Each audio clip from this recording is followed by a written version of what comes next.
And welcome back to Friday Night Football here on PlayOnSports.com.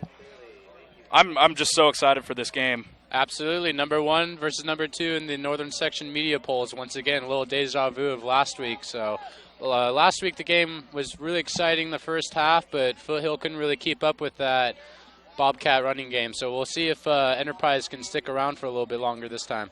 You know, we've talked so much about how this is a rivalry game, and of course with the game in 2009, emotions are going to be high for both teams as both teams look to get after it right away here. Yeah, absolutely. Emotions, tensions are running high, but I think that both these teams are ready to put that 2009 game to rest and write a new chapter in this rivalry game. So as Paradise gets set to kick,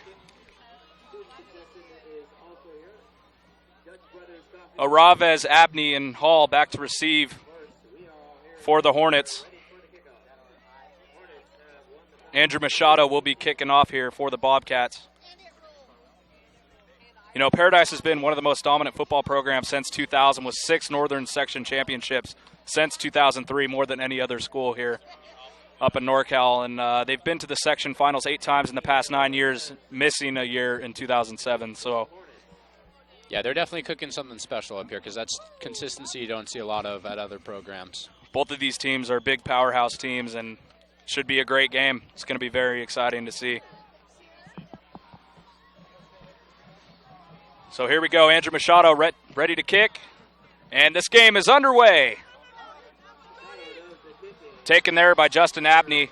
He's going to bounce it to the outside, 40-yard all alone, and before being dragged out of bounds by Machado at about the 48-yard line. So great kickoff return there to get things going.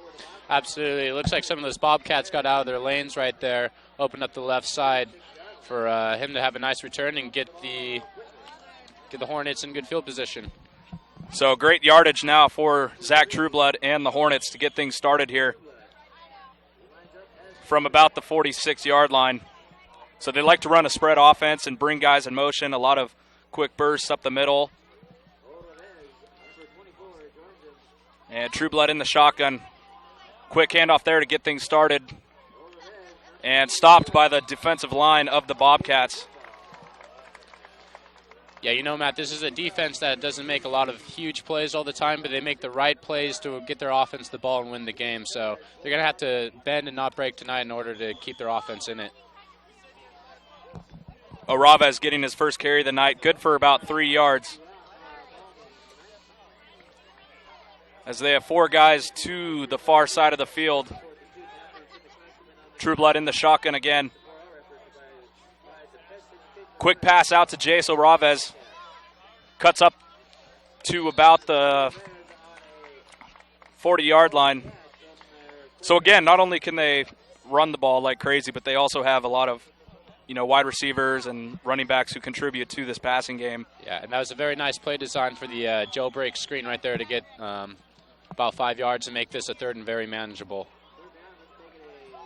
So I was going to see if let's see if the Bobcats blitz their linebackers like they usually do.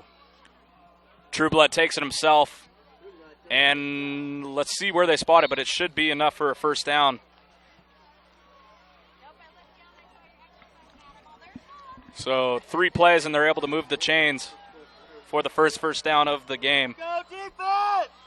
Yeah, I wouldn't be surprised if Enterprise tries to go for an early strike here, try to get the momentum with a big touchdown right away, since they are in some pretty optimal field position to do so. Trueblood in the shotgun. He's going to take it himself.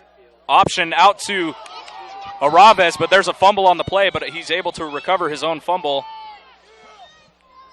Fortunate to recover his fumble right there. Not exactly what they had in mind. That'll bring him back to about the 44-yard line, 43-yard line. Yeah, it looks like he lost a little bit of the pitch relation right there and just made a kind of a poor decision, but luckily his teammate was right there to fall on it, and they get to live to see another down. They like to run that play a lot, and they see a lot of success at it. That was just one of those instances where, I don't know, like I said, emotions are going to be running high tonight. And yeah, emotions and tensions. Kids, I'm sure, are a little nervous as well. So 2nd and 7. Trueblood's pass over the middle for Travis Hall, incomplete. So 3rd and 17 now for the Hornets. 9:36 remaining here in the first quarter. And, man, is this going to be a good game tonight. Absolutely. This is going to be a big down right here. Let's see if the Bobcats go. Looks like they're going to have one man deep. But they do like to bring the pressure on 3rd and long. So we'll see if they do that. The Bobcats like to run a 4-4 defense. Handoff up the middle for Araves, taken down at about the 35-yard line, so able to get some of those yards back. We'll see if Daniel Ahern is going to come kick a field goal here. It'll be interesting to see if Enterprise goes back to that delay play, because that was something that Foothill did very well successfully against the Bobcats last week. So see if they continue to run that. Enterprise not a big fan of attempting PATs. Their kicker, Daniel Ahern, very good, very automatic for extra points, and I think he's going to kick this one away here. And a very short kick there, which will bounce its way into the 10-yard line, somewhere around the 7. So now we get our first look at the Paradise offense. And if you're Enterprise, even though you didn't score a touchdown there with some great field position, you at least gave this Bobcat offense a long field to work with and make that running game earn a touchdown. So the quarterback, Tom Hayes, they like to run the wing T offense. It's a run-heavy offense based upon deception and quick handoff, similar to what the Hornets play. It's nothing new or spectacular, but it is an offense that they've learned since the Pop Warner level. So these players are very familiar with the wing T-style offense. And absolutely. Since they're learning it at a young age, it speaks to their success of how, they grow up on this offense. So it's very good there. Tom Hayes with the quarterback keeper gets a few yards. So 2nd and 6 now. Kenny Bangson and Ryan Poliquin often get the ball a lot on the ground. But there's big Jonathan Dixon fighting those yards once again. Jonathan Dixon, another guy whose name we'll call a lot tonight. So they have many threats. So it looks like they got a couple on that play. Brings up a 3rd and about 4. 8 minutes remaining here in the first quarter. And Paradise isn't afraid to keep it on ground, even on 3rd and long or even short. So they'll probably do that here. Handoff up the middle again. Oh, Tom Hayes on the quarterback keeper, and he's got a couple blockers there before being dragged down by number 22 of the Hornets. That was Jordan Deppe. But there is a flag down on the Hornets side of the field, so we'll see if that was a hold or... But see, that's the danger of Jonathan Dixon right there. Even though he did make the big run, a lot of the defense is going to be focused on him, making sure he doesn't get those big runs. So Hayes is going to keep that ball, pick up a nice game, but it looks like it might be coming back, or they might be adding on to it. Yeah, so that's part of the deceptive offense that they run. They bring so many guys in motion, and it's hard to tell exactly who gets the ball. So it's very hard for defenses to adjust. And yeah, that offensive line sitting really fast to the line doesn't, give the defense a time to think about it. Tom Hayes comes out firing early, taking that one himself for a hefty gain.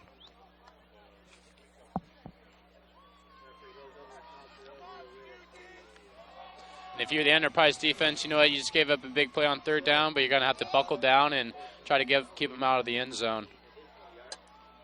See, with this offense they run, they have not too many plays that they run, but they're all these plays are designed to get them 3 yards or so every down, keep the clock moving, clock running, chains moving.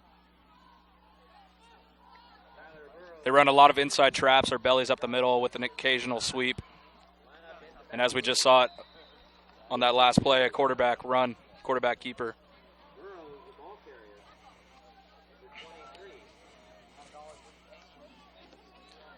So that was Tyler Burrows right there up the middle. Yeah, and even Tyler Burrows is kind of a complimentary 3rd back in that 3-headed monster of the Paradise running game. Another handoff up the middle for Jonathan Dixon. And we'll see where they spot it, but he should be close to the 1st down. It'll be a 3rd and inches, it appears.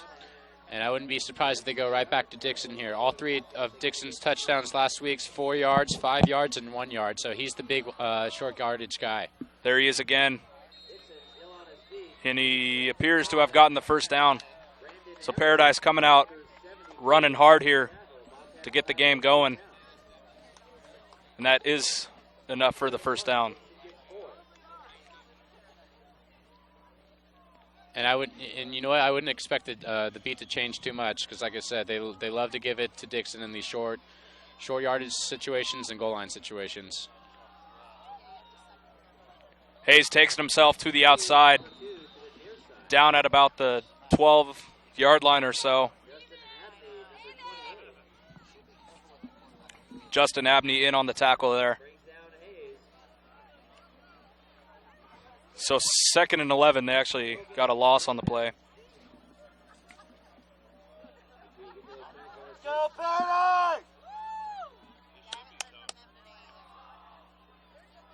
Dixon again up the middle. Good for a couple.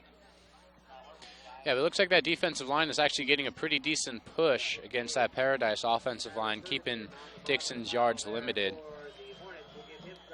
So we'll see if the Bobcats try to mix it up a little bit, maybe try to go with a play action here on 3rd and goal. Both of these teams have a lot of two-way starters. That's something that happens when you get up here and, smaller roster sizes. You see a lot of guys playing both ways on the ball. And that could be a factor here late in the 4th quarter. That one just out of the hands of one of the Paradise receivers. That was Johnny Porter, number 5, who's one of their biggest passing threats. So look for him to get the ball thrown his way a lot tonight. Yeah, it looks like he had his man right there, but he couldn't quite make the connection. And Hayes had some trouble with his throws early in the first half last game, so hopefully he'll get settled in and make those throws more consistent throughout the game. So 4th and 8 here for the Cats. Hayes rolling out, takes it up the middle, and he's going to be in. Touchdown, Bobcats. So how about that? How about that? First drive of the game, Paradise able to get in for the score. Absolutely. In a clutch situation, you get the ball to your most clutch player, and that's definitely Tom Hayes. Looked for his receiver in the back of the end zone, wasn't there.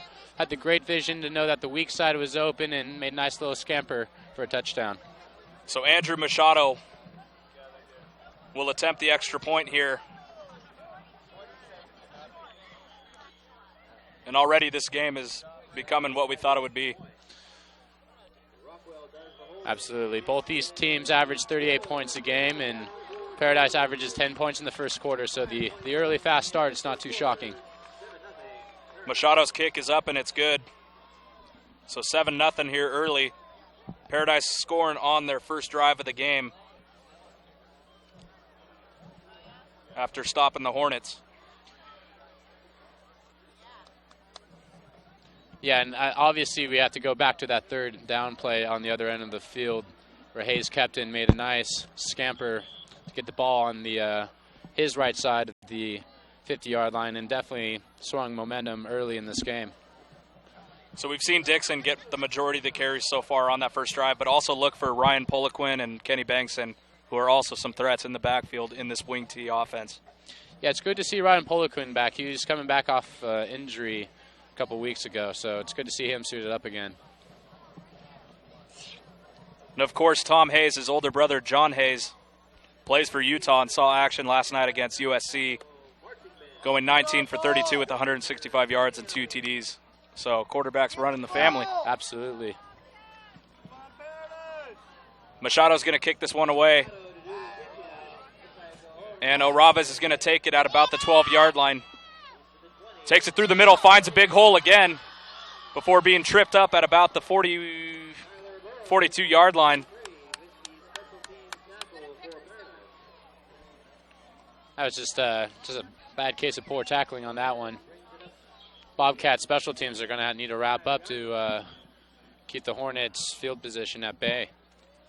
So we'll see if True Blood and the boys can get something going here on this drive. 5:19 to go in the first quarter. And there is an injured player down on the field.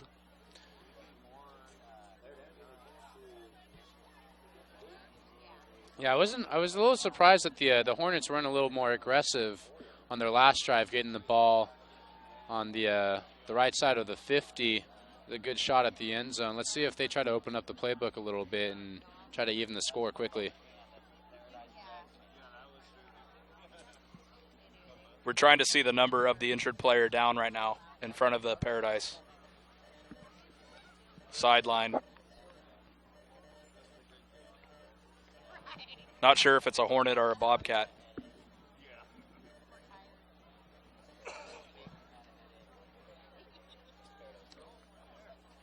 But let's go back to that last drive there by the Bobcats. You saw Jonathan Dixon get a lot of those carries. Good, fast runner, very hard to bring down.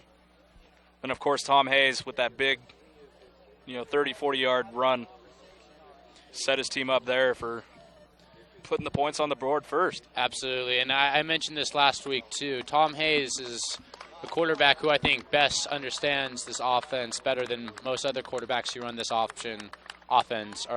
this wing T offense in the northern section. He can throw the ball well, he has good vision, and just makes all the right reads. Absolutely, so he is one cool customer. And that was Jaso Raves, their main running back for the Enterprise Hornets, and this is not good to see, especially with Brad Woods, their original starter who went down in the first week of the season. That's a big loss. Went down with an injury. So, I mean, this could be a turning point for the Bobcats to really do some damage here. We'll see. And there's Brad Woods back in the game. As I mentioned, he is game ready, but they want to limit him.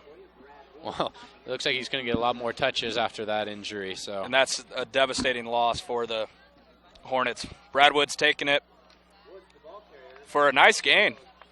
Gets about 6 on the play. You saw him go in motion there. They like to do that a lot. You'll also see Angley Holman and a bunch of guys come in motion, get that handoff. Yeah, and if there is one weakness of this Bobcat defense, it is that edge. So it looks like the Hornets are going to try to, beat that edge, get to the outside, and get out of the teeth of that Bobcat defense. Get the ball! Trueblood in the shotgun. Woods takes a handoff, finds a hole up the middle. Good for the first down. Down to about the 44-yard line. Great push by the offensive line, especially big number 72, Brandon Evers. He is a load right there. Brandon Evers, the big guy. We've been talking about him for the last few weeks that we've been following Enterprise. 6'7", 255. That's a load on the offensive line. Woods gets taken down in the backfield. A big stop there by Izzy Welch, their defensive captain. And you'll see him being called tonight on the defensive side. Izzy Welch, also a wrestler for the Bobcats. So a well-rounded student athlete, multiple sport guy. It's a big help for this defense. Yeah, a big help for a defense that has been bending but hasn't broken yet. So let's see if they can keep that trend going. So 2nd and 12 for the Hornets. Trueblood in the shotgun. Fakes the handoff, takes it himself up the middle. Finds the hole and gets about 6 or 7 yards there. So 3rd and a few for the Hornets.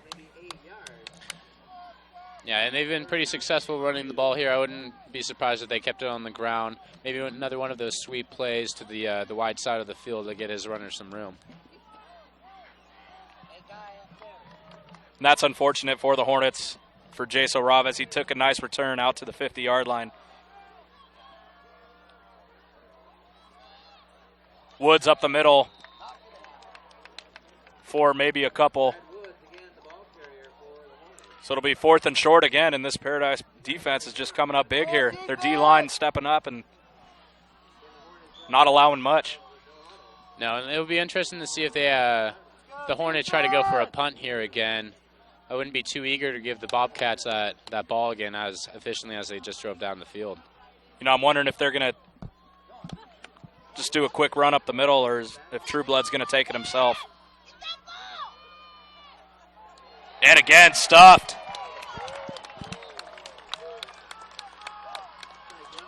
And that'll be a turnover on downs. So again, Paradise starting the game exactly the way they wanted here. Absolutely. That big offensive line for Enterprise tried to get the push, but that defensive line said, it's our ball now. So the Bobcats will get the ball. It's about 2 minutes left here. Oh, I guess it was a first down. Oh, wow. Looked like they stopped it just short. I guess they got a better view of it than we did, yeah, certainly. So. Trueblood taking himself. Pitch out to Woods, stopped. Big play there by Tyler Rockwell.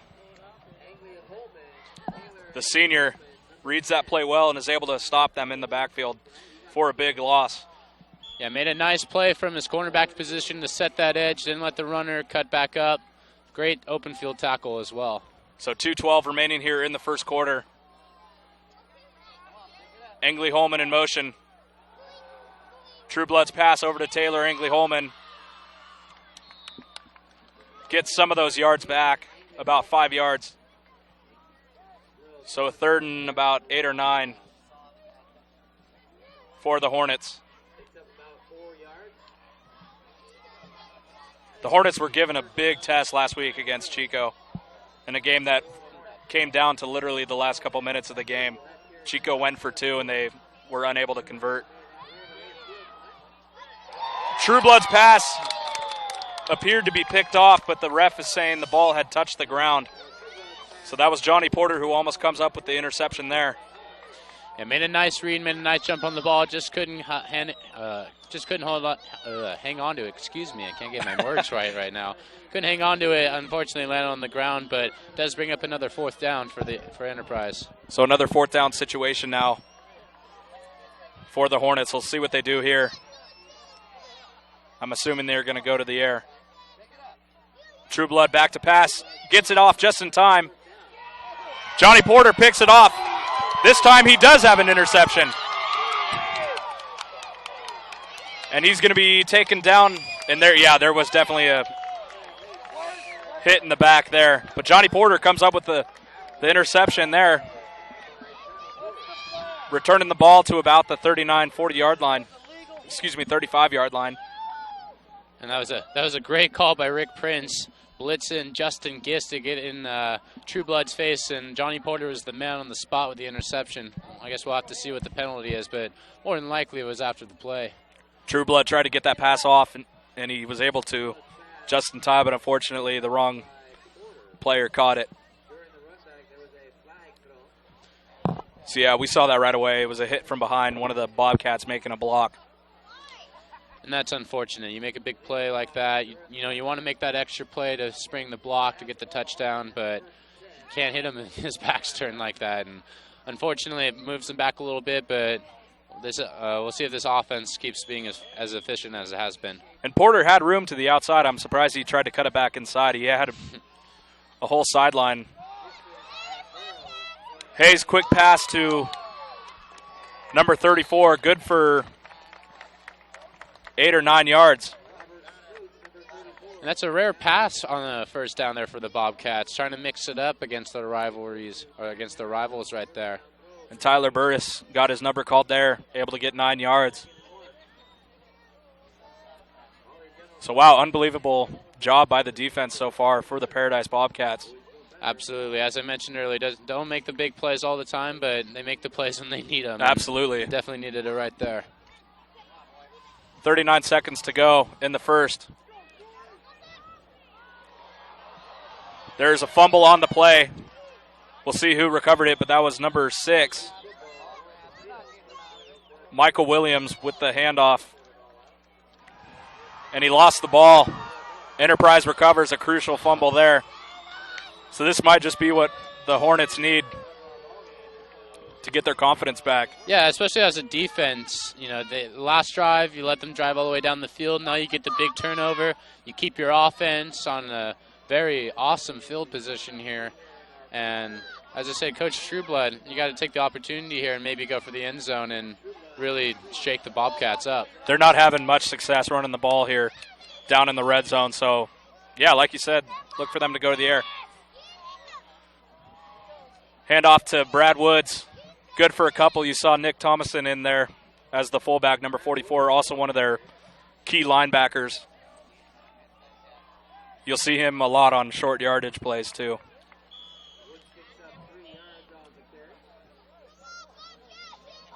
So a 2nd and 7 now for the Hornets. 2 seconds remaining. They're probably going to let this one. So that'll do it for the first quarter. I'm impressed by this Bobcat team. Yeah, absolutely. Unfortunately, had their offense turn the ball over right there, but they have been very stout, and despite working with a very hard field position as well. I mean, especially these past few weeks, the Hornets have just rolled over Red Bluff and Central Valley, and I think now that they're starting league games, they're really seeing what this team is made of. Yeah, and this is a good test for the Bobcats as well. I know Foothill is ranked number 2 last week, but Paradise really proved that they deserve that number 1 ranking. And I know Enterprise has something to say about that tonight. So this is definitely a clash of juggernauts for sure. I mean, this is going to be a fun season for us as we get to do all these interesting games, and just so much history for these leagues, or for these teams in this league. Do you want to watch more of your school's great matchups like the game you are enjoying here tonight? If so, tell your school to sign up for the PlayOn Sports School Broadcast Program. The program allows schools to broadcast all of their games and other activities live on the web. For more information, go to playonsports.com/SBP.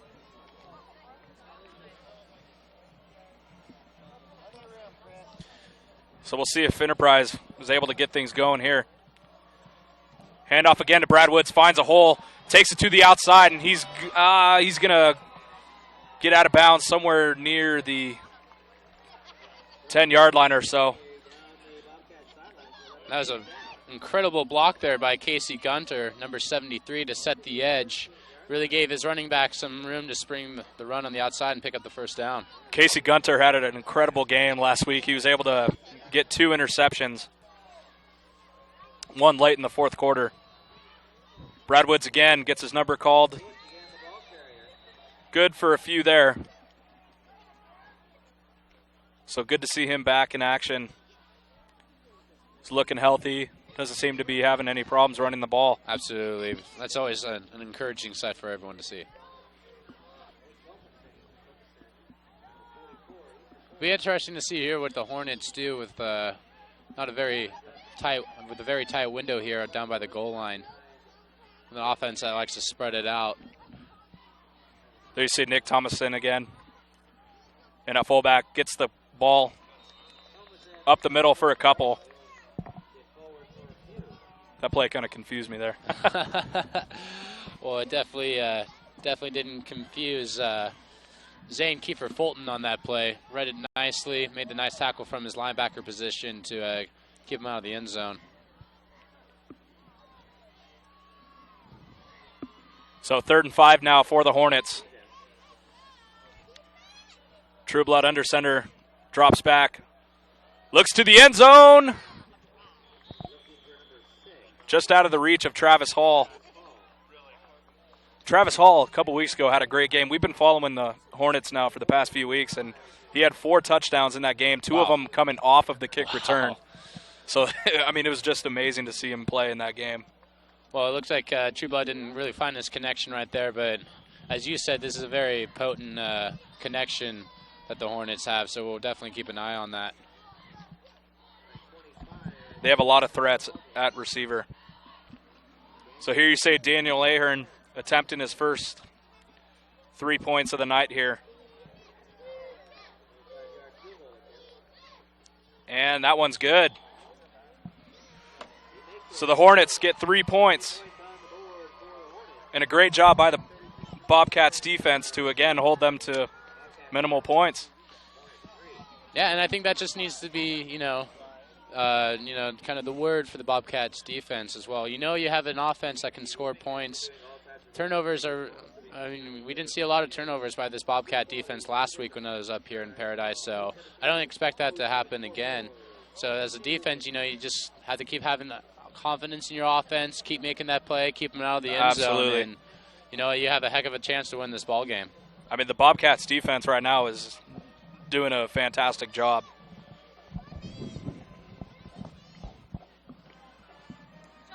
So 7-3, the home Paradise Bobcats on top, 7-3. Daniel Ahern knocked the kick through.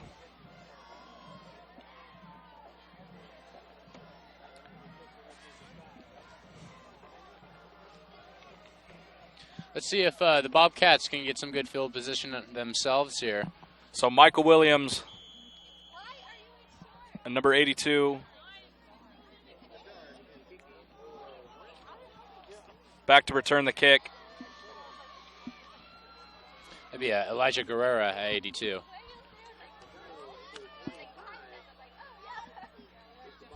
That was Matt Machado on the return there for the Bobcats. Able to get about 10 yards there on the return. So 10:30 to go here in the second quarter.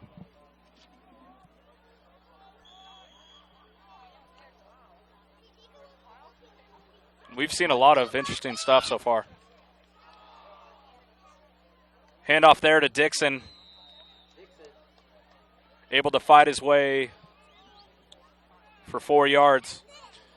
Yeah, I was speaking to Dixon in our Player of the Game interview last week, and I asked him, do you ever get tired having, 3 or 4 guys hit you? And he was like, yeah, you get a little bit tired, but, this is a big game. Oh, yeah. And, you just feel the momentum, and you just ride that adrenaline.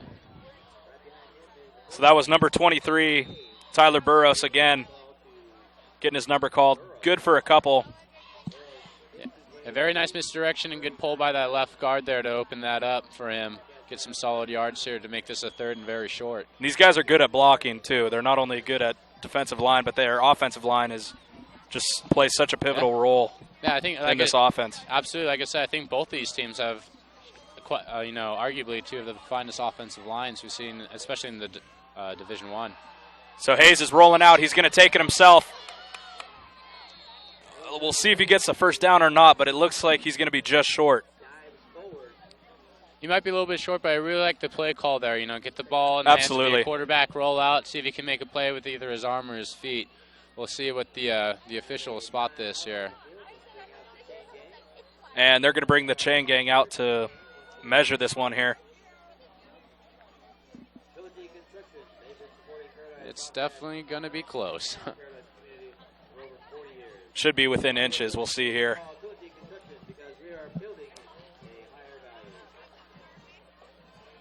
And it appears they're just short. So 4th and inches now for the Bobcats.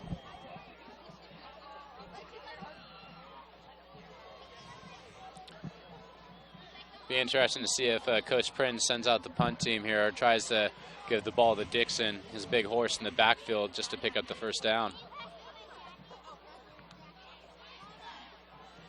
Dixon's been good for a few yards every time he's taking the handoff, so, we'll see here. Yeah, he's definitely a big physical kid, and he can definitely pick those yards, but we'll see if Hornets defense picks up on that and pushes him back.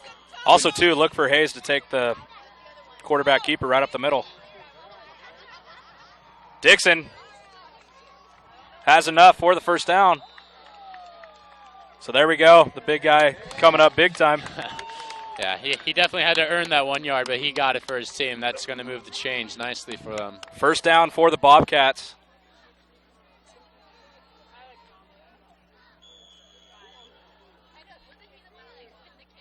Nine minutes remaining here in the second quarter.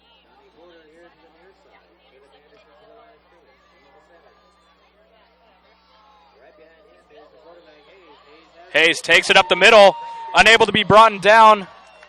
And he gets to about the 40-yard line. And again, this is crazy how these guys run this offense. And that's kind of the same vision that we saw from Hayes on his touchdown run earlier. Able to see the defense overcommit and cut back nicely to move the chains.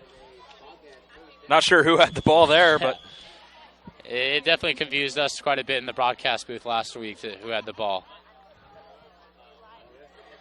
23 takes the handoff. Tyler Burrows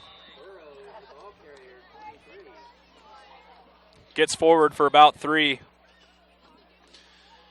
And not only is the beauty of this offense leading, but it's crunched down that clock. Absolutely, that's something that we're going to be noticing here come late in the second half.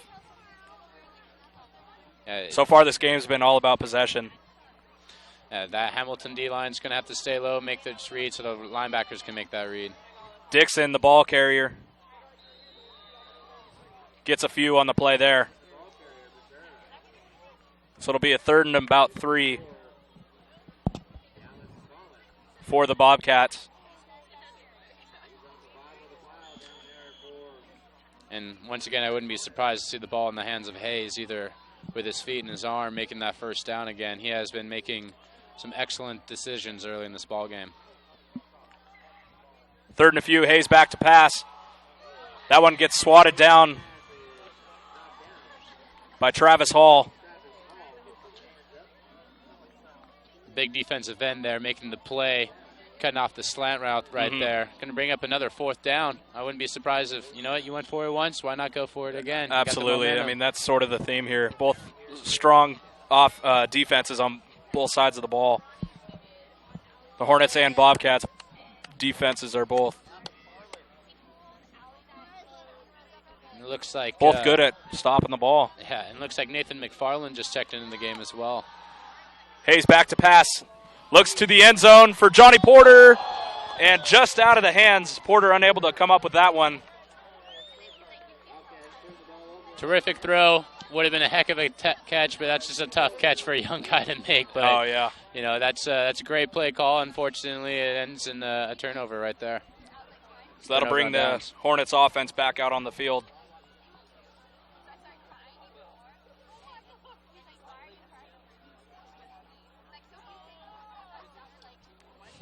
Actually, not sure. Was there a flag on the play? I did not see a flag. It looks like it was. Unsportsmanlike conduct call right there. Oh, wow. So that's tough. And that's not what the Hornets want right now.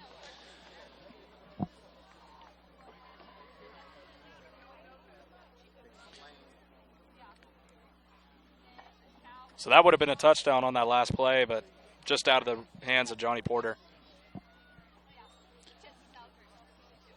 And the Hornets are not doing themselves any favors here with that that penalty, pushing them back farther, giving themselves a longer field. Looks like the officials are having a talk with Coach Trueblood on the other side over there.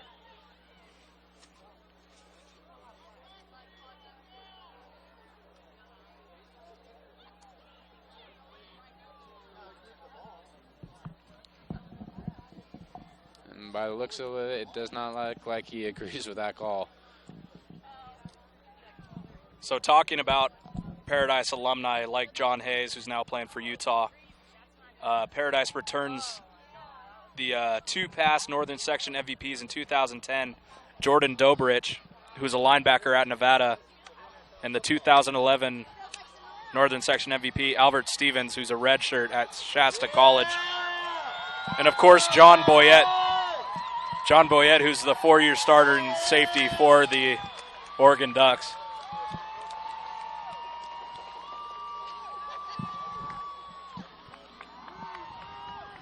So here you hear the crowd getting into it here.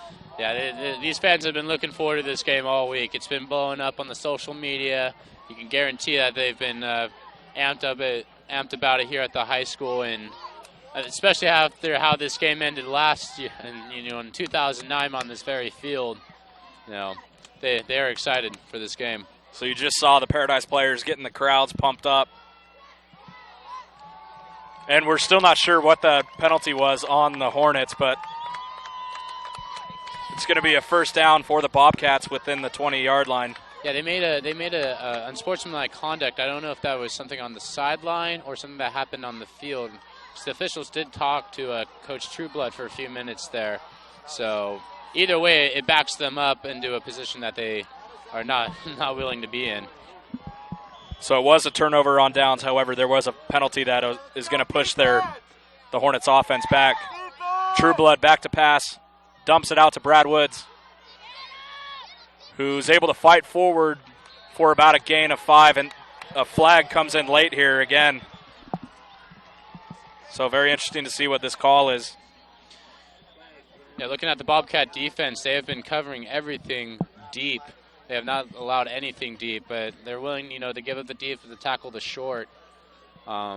especially after last week when the Bobcats defense gave up a double pass from Janoveskis of Foothill. So they're probably very wary that the Hornets have that in their playbook as well. So a personal foul on the Bobcats. That's going to move them back. And, you know, even though it is a big rivalry game, as a player you're amped for it, you got to play within yourself and not make silly mistakes like that. That's going to cost your team. Absolutely, especially with a game tied like this. Or not tied, but a close game like this. Yeah, it's a one-possession game, absolutely. So Woods and Thomason in the backfield. Woods takes it before being taken down almost immediately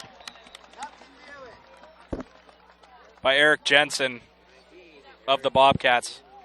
So no gain on the play. Yeah, and that's the second or third time we've seen that power play from the Hornets, but it's been swallowed up pretty nicely by those linebackers. There you see number 28, Justin Abney, coming in for this play for the Hornets. Another guy we've called his name a lot the past few weeks. Trueblood takes the high snap. Takes it himself up the middle, pushes that one to Travis Hall. And that's going to be a nice gain there. A little bit of trickery by Zach Trueblood, able to get the first down and move the chains.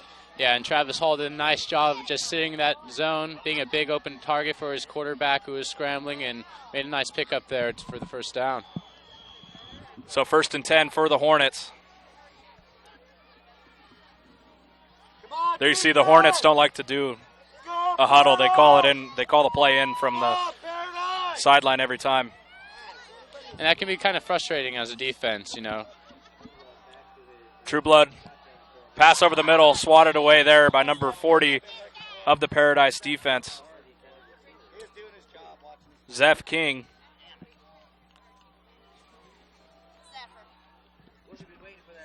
Zephyr.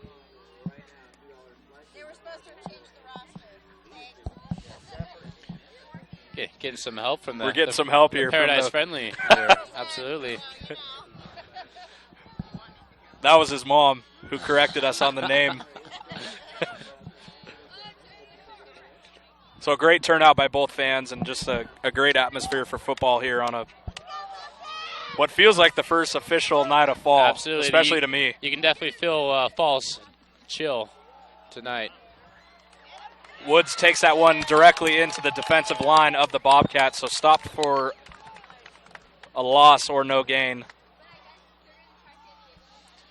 And even though the Hornets running game hasn't been effective, it's something they have to keep going back to if they ever want to have success in that passing game. Yeah, definitely as well. So, and even though they keep running into the wall, it's going to pay off dividends. Maybe not on this drive, but possibly in the third and the fourth quarter. So Woods was able to get a yard on that play. Brings up a 3rd and 9 for the Hornets. Yeah, it looks like the Bobcats are going to be in a 3 deep now. Brad Woods in motion. Zach Trueblood takes it up the middle. Able to get a few, so about a 4th and 5. Vish.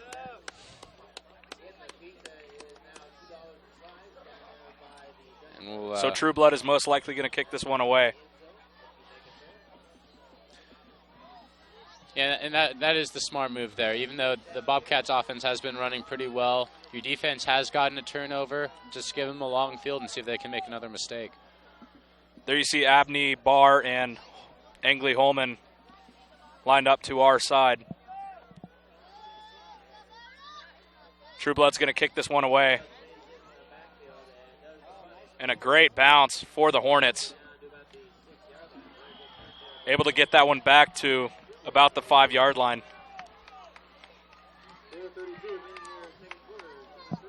So Paradise just coming up big on these stops and not allowing much for the Hornets offense.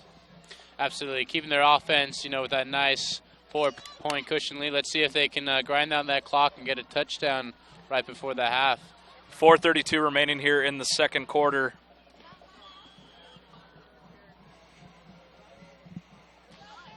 And what's been a close game so far. Handoff there for Burros. Gets the first down, so a nice run there. Yeah, really showing his speed in short distances right there. And that's a nice compliment that, you know, they have the Burrows as the Lightning and Jonathan Dixon as Big Thunder in the backfield, which is a tough tandem to compete with. There you see the big boy Dixon fighting forward for about 7 or 8 yards. And yeah, this is a Bobcat offense that likes to stay patient. You know, they don't get too antsy, not too worried that they're only up by 1 score. They'll run that clock, and when they see an opportunity in the play action game, they'll be looking for Johnny Porter. Absolutely.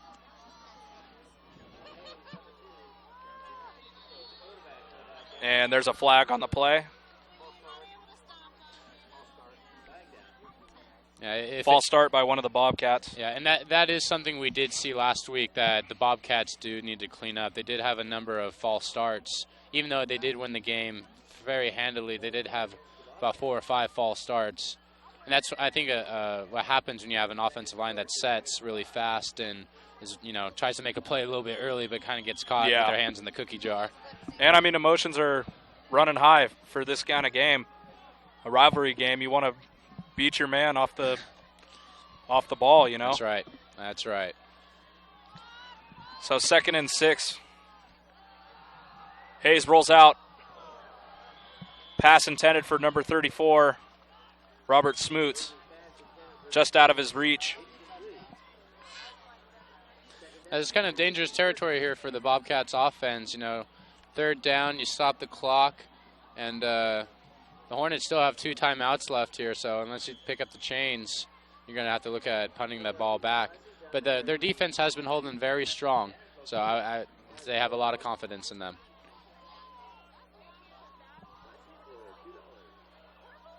You know, again, it'll be interesting to see how these teams fare in the 3rd and 4th quarter when they're tired because, like we said, they have a lot of two-way starters. So it's really just going to be, if it's a close game, it's who's more conditioned, who's more disciplined.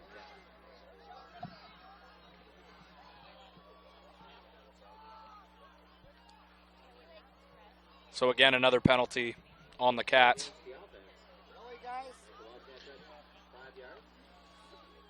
Yeah, like I said, those false starts didn't really matter last week, but they might kind of come back to bite them here in this game, in this big game. Number 58, Nathan McFarland, comes into the game. 3rd and 11, Hayes back to pass. Looks downfield, just out of the reach of number 7, Kevin Townsend. Yeah, the play was potentially there, even with Zach Trueblood back on the coverage right there. Just, you know, it's a tough long throw for Hayes, and it's going to bring up a punting situation for the Bobcats. Zach Trueblood, the free safety quarterback extraordinaire, did a nice job covering that play. So 4th and 11.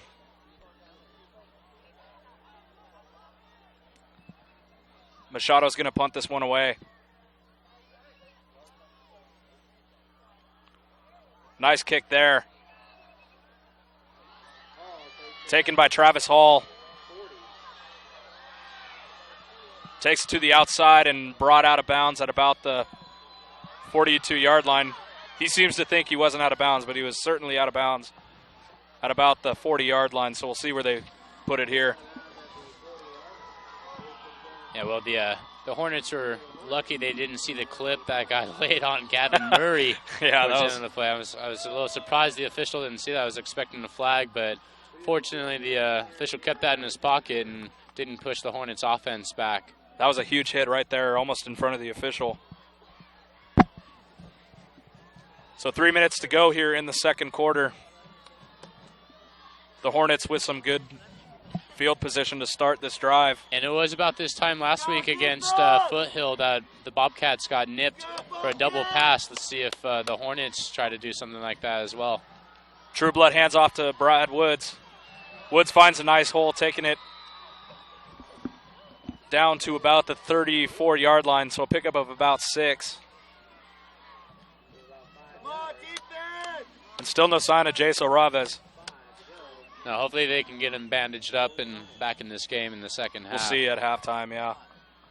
Get the ball. the ball! So Trueblood from the shotgun. Looking for Travis Hall downfield. Just out of the reach. Yeah, they try to work single coverage there against, that was Johnny Porter. Nice coverage there by Johnny Porter. I was going to say, yeah, very nice coverage. Not a guy who really, he's a guy who's got a lot of good speed, can keep up with those receivers. So if you're the Hornets, you might want to look for your one-on-one matchups elsewhere, because especially the guy who had the interception in the first quarter as well. But Travis Hall is Zach Trueblood's main target. Yeah, that's gonna be a fun matchup to watch as this game unfolds.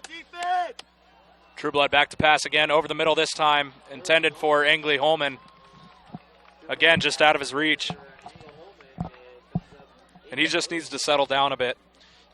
Yeah, the guys are there, they're open. Yeah, absolutely. A nice little seam route there right in between the zone. If he just laid a nice little soft pass, he might have actually found the end zone there. So just need to settle down. You know what, you got plenty of time. Got 2 timeouts, don't need to rush anything. Exactly. Young man, just let the play come to you. Go defense! I mean, he was practically wide open in the secondary. And there we go. I think they're going to take a timeout here with 2:24 remaining in the second quarter.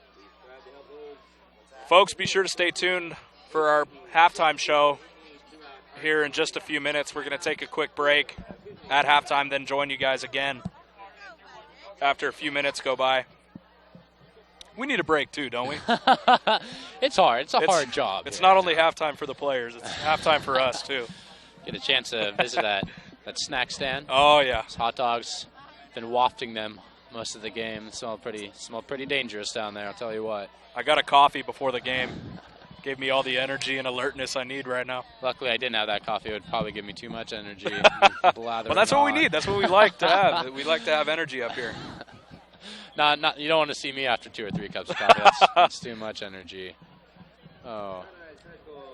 But I'll tell you what, as we said earlier, I could use that coffee because it is nice, crisp. It is. It's about 60 degrees up here right now. The first hints of fall finally settling in the northern section. You know, even though fall was a few weeks ago, I feel like it was a couple weeks ago.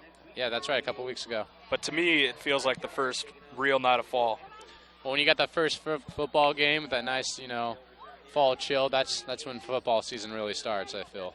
Here up in the mountains of Paradise, surrounded by a backdrop of what's probably the coolest football field I've ever been to. And very unique, especially unique to the northern section as well. Enterprise also has a nice facility. We've been there the past couple weeks. And Trueblood over the middle again for Angley Holman. And no flag thrown. Yeah. Trueblood didn't have much time to find his receiver on that one because the Bobcat defense brought the house, blitzing both linebackers, making the arid throw. So this drive could be extremely dangerous for the Hornets if they score here within the 2 minutes and 19 seconds remaining and they get the ball back at halftime. Absolutely. So this is an offense that got the ball back with a minute 57 left in the half last week and scored with 5 seconds left, so they can do that. Definitely do that again. Burrows takes the handoff up the middle. Good for a few. So 2nd and 7 for the Cats. Yeah, if you're this Hornets defense, you have to have a man on Hayes. Handoff to the big boy, Mr. Dixon. Looks to have the first down. And we just heard the announcer in the booth give a shout out to PlayOn Sports. Absolutely. I'm glad to have you guys at home watching with us. And just to remind you guys, the game will be available again tomorrow. Dixon again up the middle, finds a nice hole there. Dragged down at about the 35-yard line by Travis Hall and Justin Abney. So this guy is just incredible. Yeah, I can't stop. There's not enough good stuff to say about him. He's got those big legs that can push through the line, and even the burst of speed at the end there to pick up the extra yards. There he is again, fighting through for 3-4 yards every time. So 2nd and 6 now for the Hornets, or for the Bobcats, excuse me, with the minute 23 remaining as time is winding down. Go, Paradise! Yeah, I anticipate the Bobcats running the ball a little bit more, but on the touchdown pass with 5 seconds last week in the end of the first half, they looked for a corner route for Mr. There you just saw number 65, Cameron Williams, in for the game. Hayes is going to look to the end zone for Johnny Porter, finds him, touchdown, Bobcats!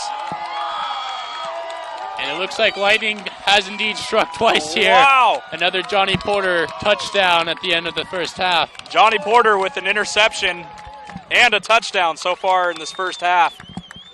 And this is exactly what the Bobcats needed to do before half, and they get the ball back after halftime. So this is exactly what the Bobcats wanted to happen. Yeah, Mother Momentum is definitely cooking on their side right now. Andrew Machado, the lefty, is going to kick this extra point through. So 14-3. Bobcats on top of the visiting Hornets. Tom Hayes finds his number 1 target.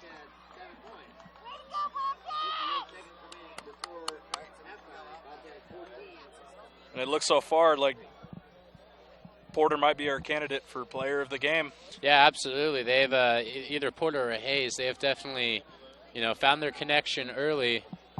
And of course, as you mentioned earlier, Porter with that big interception in the first quarter. So we'll see if he continues his player of the game status and performance right now. It'll be interesting to see how the Hornets come out and adjust themselves in the second half. Well, they still got 58 seconds left of the game here, and with the Bobcats getting the ball to start the second half, you have to think about putting some sort of points on the board just to keep pace with them. I mean, they've been held to only 3 points so far.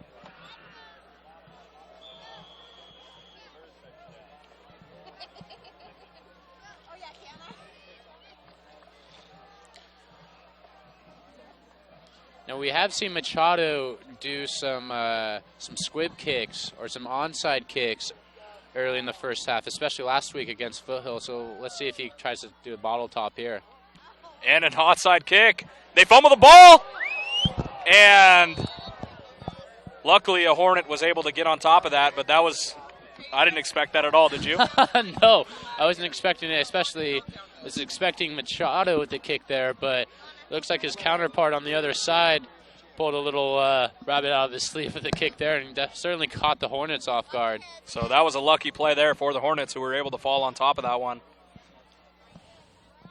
And we'll see if Trueblood and the guys can strike here. I don't think running plays are going to work, so look for them to go to the air. Yeah, they'll need to go to the air. They've got 2 timeouts to play with, or actually, I believe 1 timeout to play with. But they're going to have to get down the field in a hurry to get in scoring position. Excuse me, that is 2 timeouts left. Handoff there to Brad Woods. Finds a nice hole up the middle.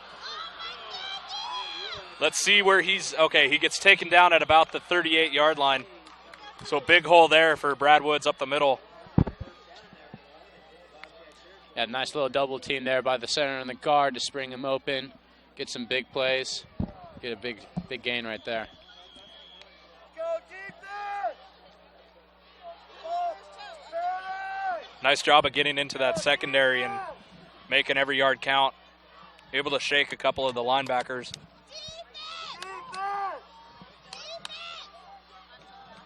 Trueblood back to pass. Angley Holman comes up with a catch right down to about the 20-yard line.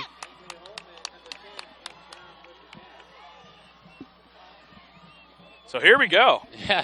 The Hornets cooking. Coming right back, looking for that sting to end the half. 1st and 10 from the 20. They're going to take a timeout now. Smart call by Darren Trueblood. Just get his guys to catch their breath here with 23 seconds left.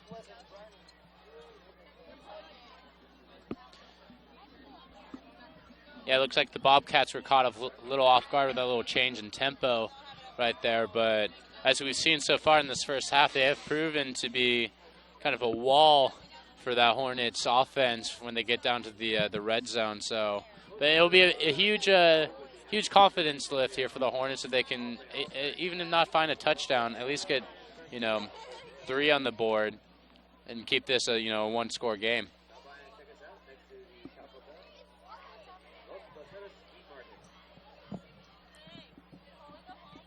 See, as you notice, some of the dirt on the field starting to pop up, and one of my friends that went to Paradise that I met in college said that it starts out as a grass field at the beginning of the season and then turns into a dirt field by the end of the season.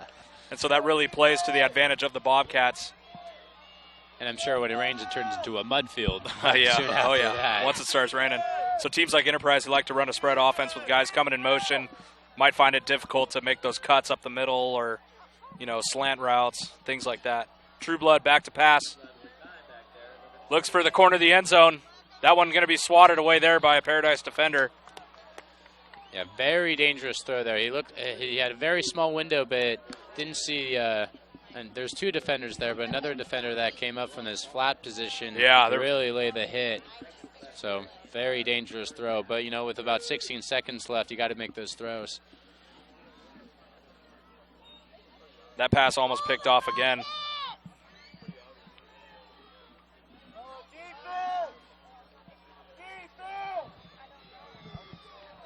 And yeah, absolutely. This drive could really determine who comes out, the hottest and on fire in the second half. True Blood back to pass. Over the middle there, finds his receiver. Is he in? Touchdown, Enterprise. Pass over the middle to either Brock Barr or Travis Hall. We can't really tell the number yet. That was Brock Barr. So this is exactly what the Hornets wanted to happen. Absolutely. And True Blood threw his best ball of the night right there. Led the receiver through the zone. Let a Barr make a fantastic catch. And looks like the Hornets have a little, late second half flair of their own to make this a one-score game again. This definitely makes things more interesting here with 9 seconds left going into halftime. Daniel Ahern's going to knock this one through. So 10-14 with the late strike in the first half by Zach Trueblood. Finds Brock Barr over the middle. In for the score. We got quite a football game brewing in the foothills here. Oh, man. So with 9 seconds left to go in the first half, be sure to join us here for the halftime show. We'll bring you guys scores from around the league as they come into us, and we'll digest this game so far. Say some things we liked. We've seen a lot so far here. It's been a pretty tasty dish so far. Absolutely. Seen a lot of good stuff. Some good offense, good defensive plays. Nothing more you can ask for in a football game. Both teams serving up lots of good stuff. Mm-hmm. Both teams making a big statement, right? Especially their offenses making a statement at the end of the first half. And again, this is going to be a game that's decided probably within the fourth quarter. Somewhere late. This is going to be probably whoever has the ball last. Enterprise is going to kick that one. And it's going to roll out of bounds at about the 10-yard line.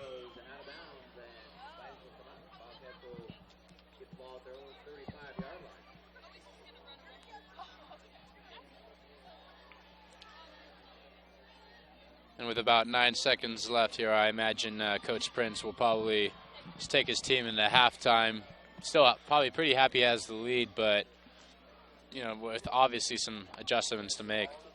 As we said earlier, it's powerhouse versus powerhouse in what could be the Northern Section Division I championship. Oh, very easily. Which will be the next time these two meet, if they meet. It'll be interesting to see how this Northern, especially in the Division I, how this playoff race pans out.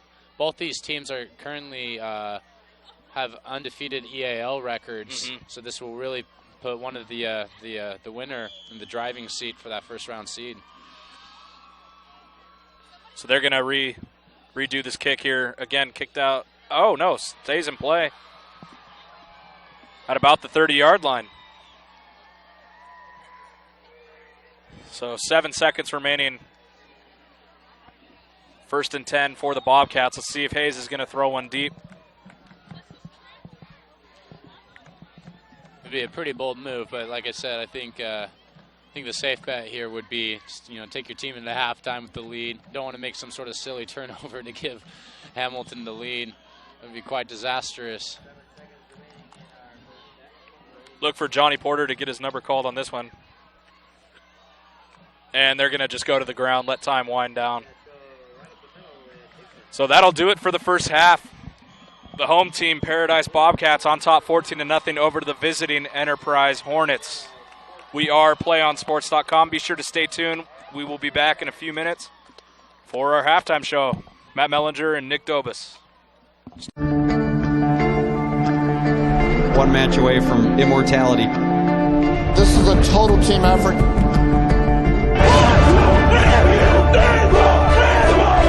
We're gonna come at you in one shot.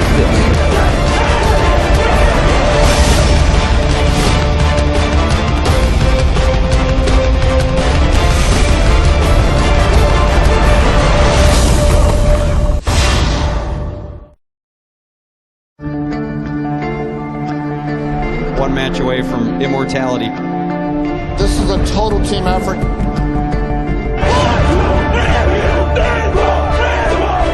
We're gonna come at you in one shot.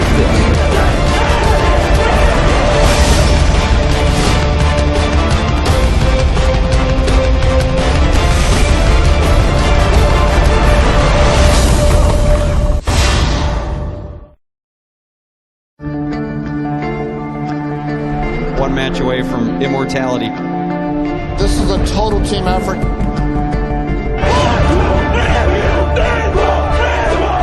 We're gonna come at you in one shot.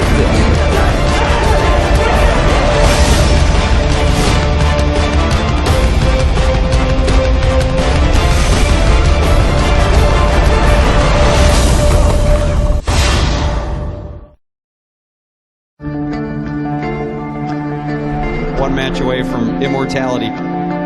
This is a total team effort.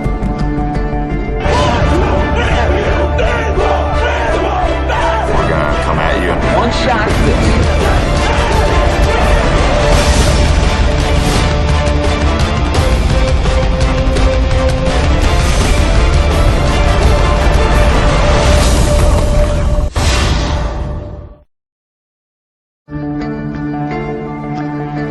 One match away from immortality. This is a total team effort.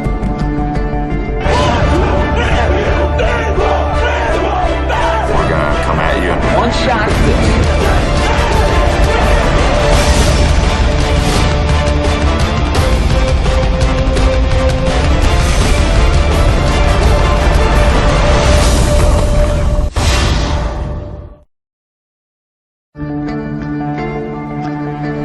One match away from immortality. This is a total team effort.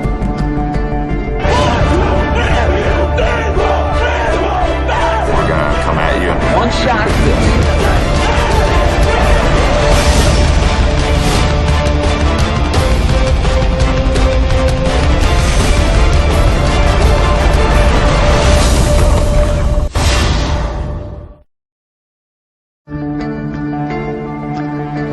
One match away from immortality. This is a total team effort.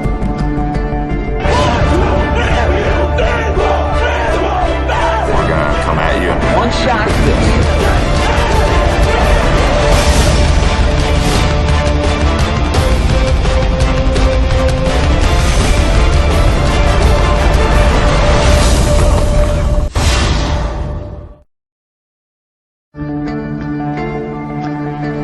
One match away from immortality. This is a total team effort.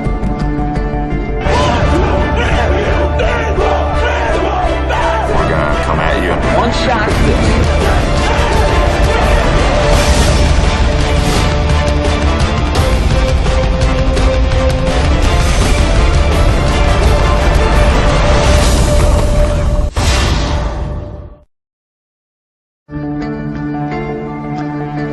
One match away from immortality.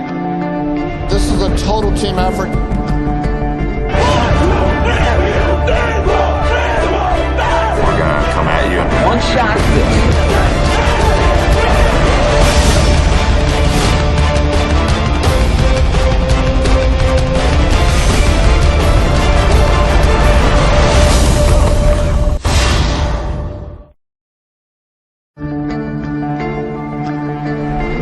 away from immortality. This is a total team effort.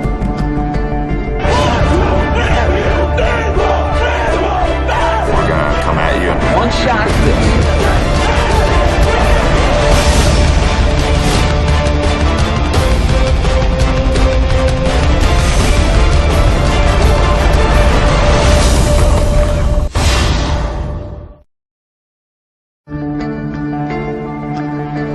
One match away from immortality.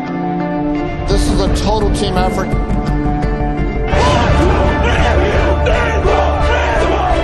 We're gonna come at you in one shot.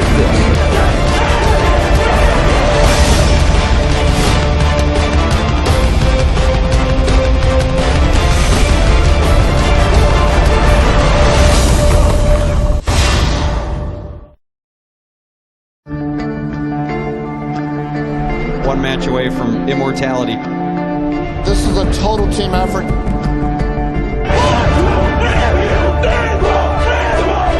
We're gonna come at you in one shot.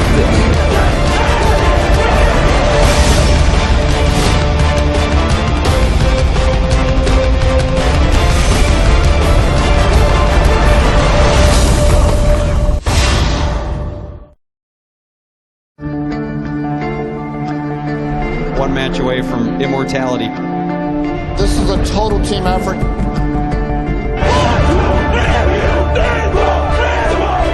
We're gonna come at you in one shot.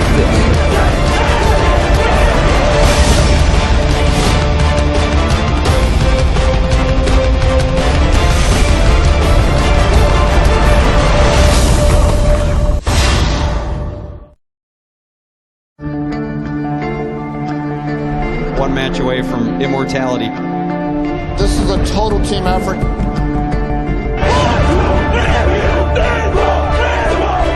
We're gonna come at you in one shot.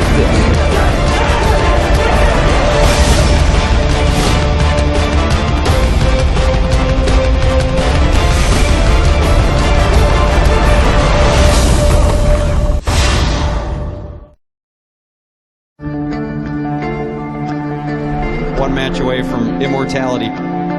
This is a total team effort.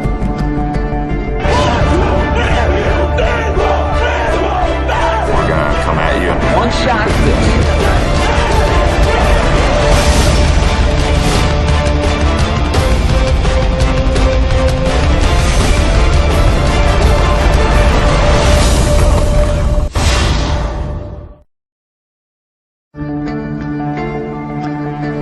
One match away from immortality.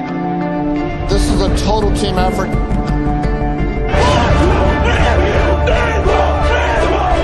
We're gonna come at you in one shot.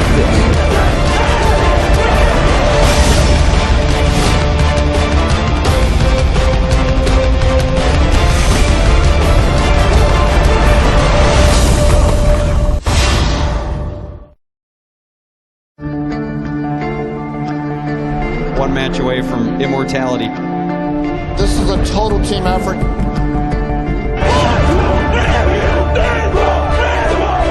We're gonna come at you in one shot.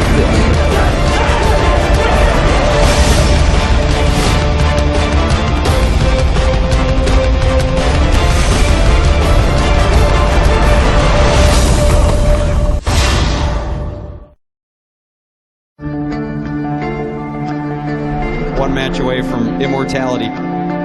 This is a total team effort.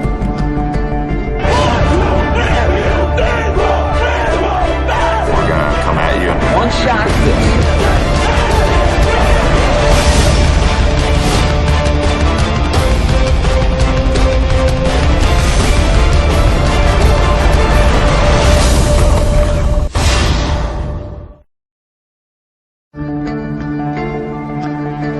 One match away from immortality.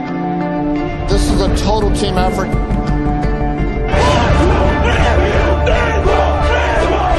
We're gonna come at you in one shot.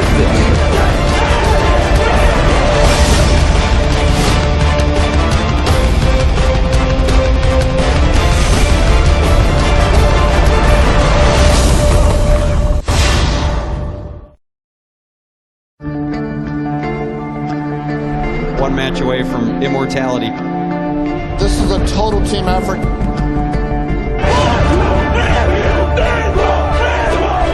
We're gonna come at you in one shot fist.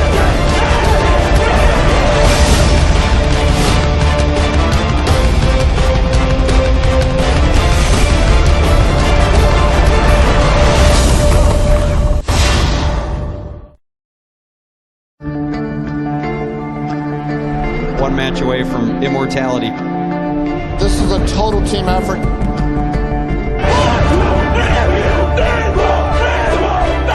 gonna come at you in one shot fist.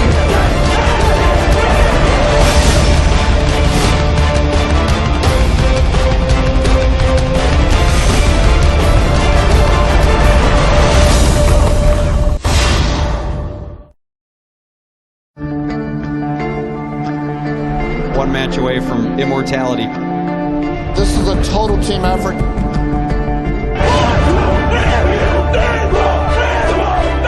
gonna come at you in one shot fist.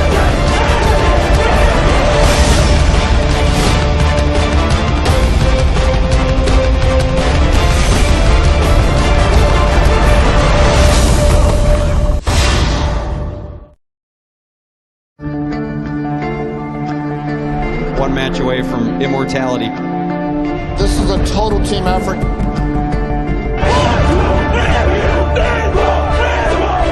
We're gonna come at you in one shot fist.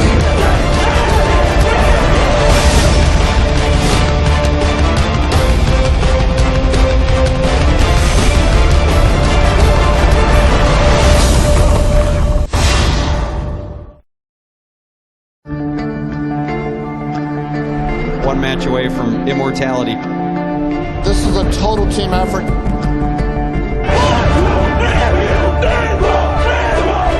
We're gonna come at you in one shot fist.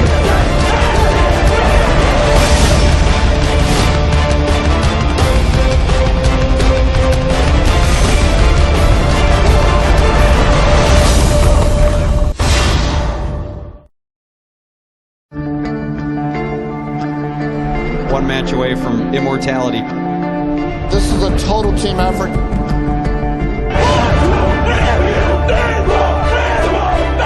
gonna come at you in one shot fist.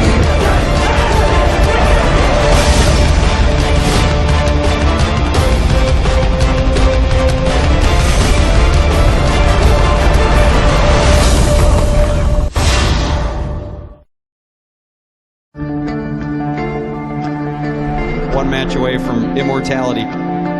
This is a total team effort.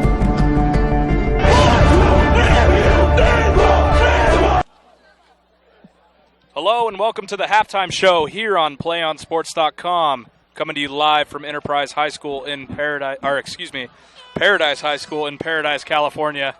I'm Matt Mellinger here alongside Nick Dobus, and I've been at Enterprise the past few weeks here, so excuse me for saying we're in Enterprise. Don't let the home crowd hear you say that. I know, seriously. This is such a great field with the backdrop and the trees, and we're up in the hills, and this is by far one of the coolest places I've ever been. And definitely one of the first halves that we've seen in the northern section as well, with the number 1 and the number 2 teams going at it. Just to give you some halftime stats here, True Blood is 6 for 15 for 66 yards, including a 21-yard touchdown to his man Barr.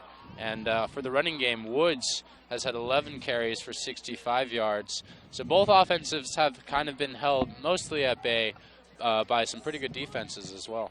Yeah, I mean, you look at offenses on both sides. You know, Enterprise had a little bit of trouble getting things going here, and it finally took him about almost the whole first half to finally get something going, and he was able to complete that pass over the middle to Brock Barr. Yeah, it'll be interesting to see if the Hornets kind of pick up on that fast-paced offense they had at the end of the half and see if they try to keep the momentum up to keep that Bobcat defense at bay, which has been pretty stingy in the red zone so far. Mm-hmm. And, of course, Tom Hayes able to get that strike out to Johnny Porter as well. So here, stats in front of me. Tom Hayes is 2 for 7 with a touchdown of 41 yards and 3 yards. No, he's had 41 yards passing with a 32-yard touchdown to to Johnny Porter. To Johnny Porter, yeah. And then the big man, Dixon, in the backfield, getting 11 carries for 68 yards. And look for him to just pound this Hornets D-line here in the second half. I mean, the kid's showing no signs of stopping anytime soon. Yeah, absolutely. He's certainly been a battering ram, but they've kept that battering ram out of the red zone, which I think is why the Hornets are only trailing by 4 instead of a larger deficit. I think if they can keep the Bobcats out of the red zone where they are more potent, they have a really good chance of winning this ball game. Absolutely. I mean, here we go, second half, and, completely new ball game, especially since Enterprise was able to get that last score. Yeah, they definitely made most of it. They had it with the time left and really kind of, punched the Bobcats right back in the mouth and made this certainly a very interesting game to start the third quarter. So that'll do it for our halftime show. We will join you guys again in just a few minutes as we await the kickoff. Stay tuned.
And welcome back.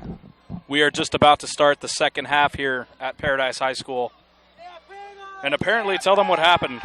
Well, apparently there was a personal foul about halfway through the first half, and head coach Trueblood, who had 2 sideline warnings at the first half, was actually ejected from the game, which could be a very interesting turn of events here, with the Hornets missing their leader and captain in Trueblood leading the way. So we'll have to see how that development turns out.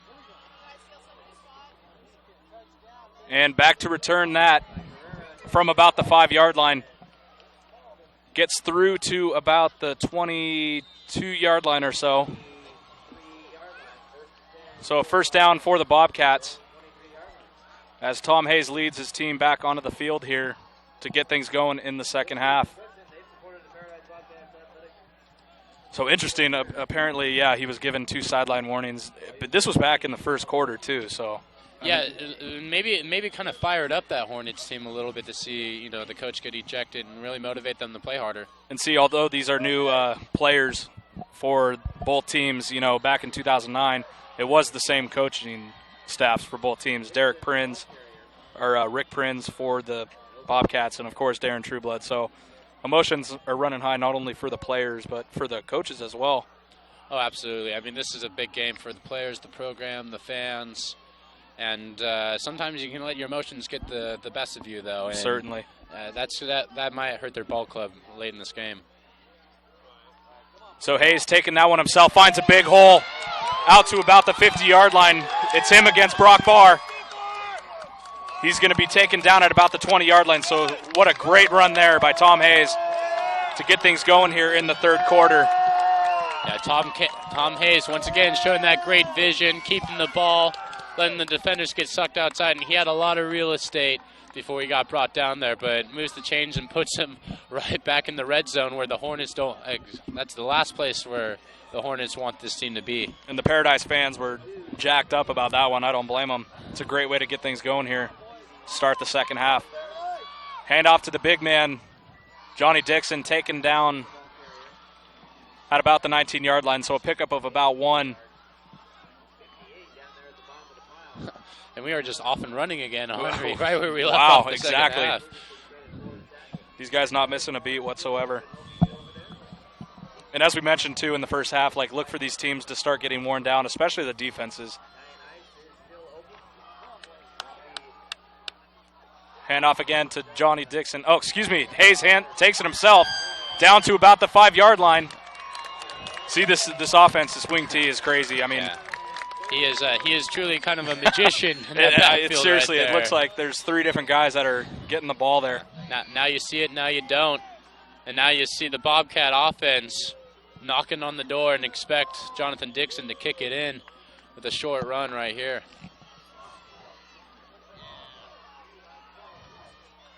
Dixon takes a handoff down to about the 2-yard line. So that'll bring up a 3rd and goal. Yeah, Dixon has still been getting his yards, but the Hornets have done a good job gang tackling so far in this game, and I'm sure that was a point of emphasis with them this week in practice, and something that Foothill really struggled with early and often. So let's see if they can continue the gang tackle and keep him out of the end zone. 2nd and short, Hayes rolls out.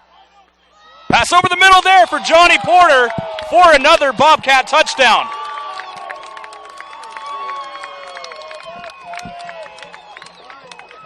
So the Paradise Bobcats come out after halftime and score on their first drive of the night. And they now lead the game 20-10. Beautiful play design there to show action on the weak side and leak Johnny Porter out on the other side. Wide open pass. I think we might have found our player of the game. Well, still a lot of ball game left here. Let's see how the Hornets. Still up for grabs. It's been kind of a duel so far, so let's see if the Hornets can strike back here. And Andrew Machado's going to knock that one through so that they take a 21-10 lead here.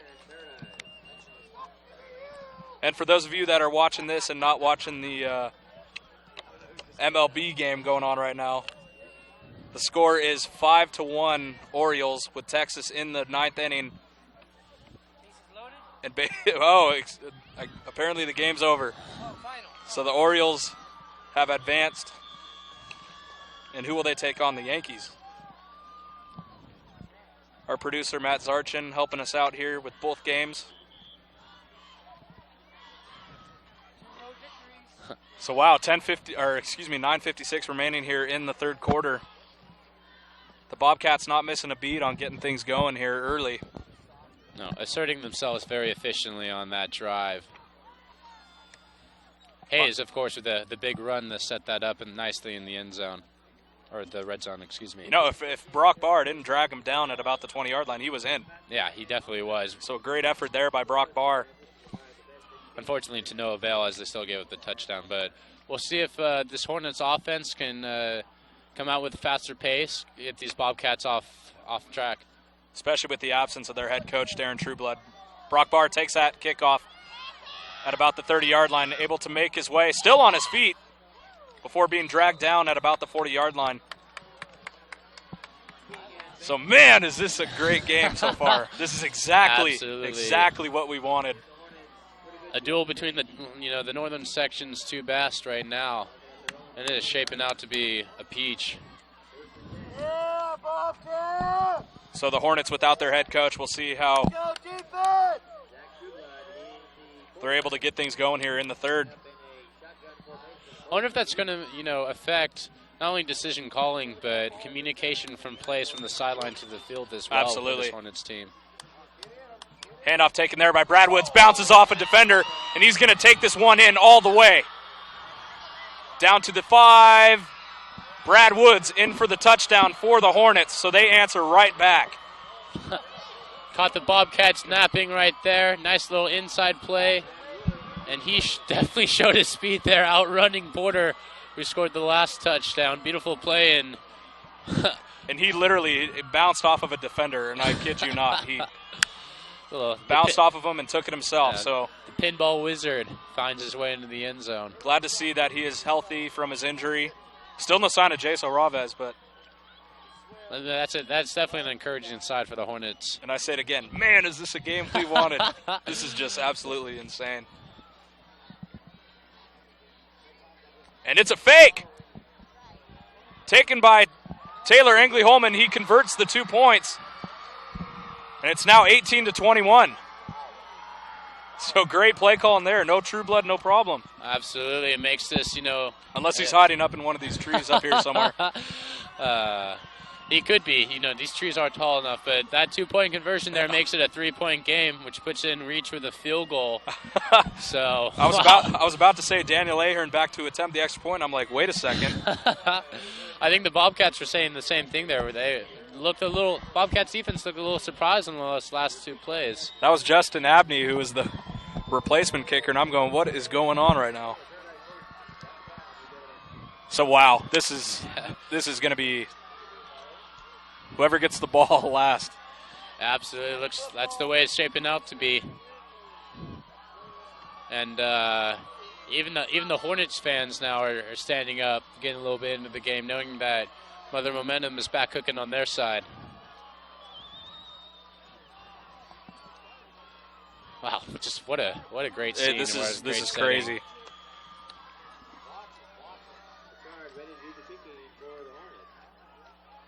So a short kick there. 2 Bobcats try to bring that one down, and they'll just down it at about the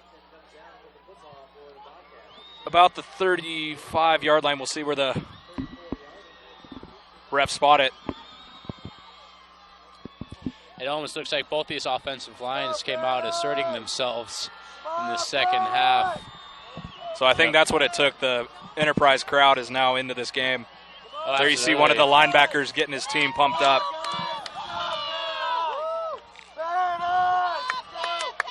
Paradise faithful trying to rally their yeah, they rally them right back.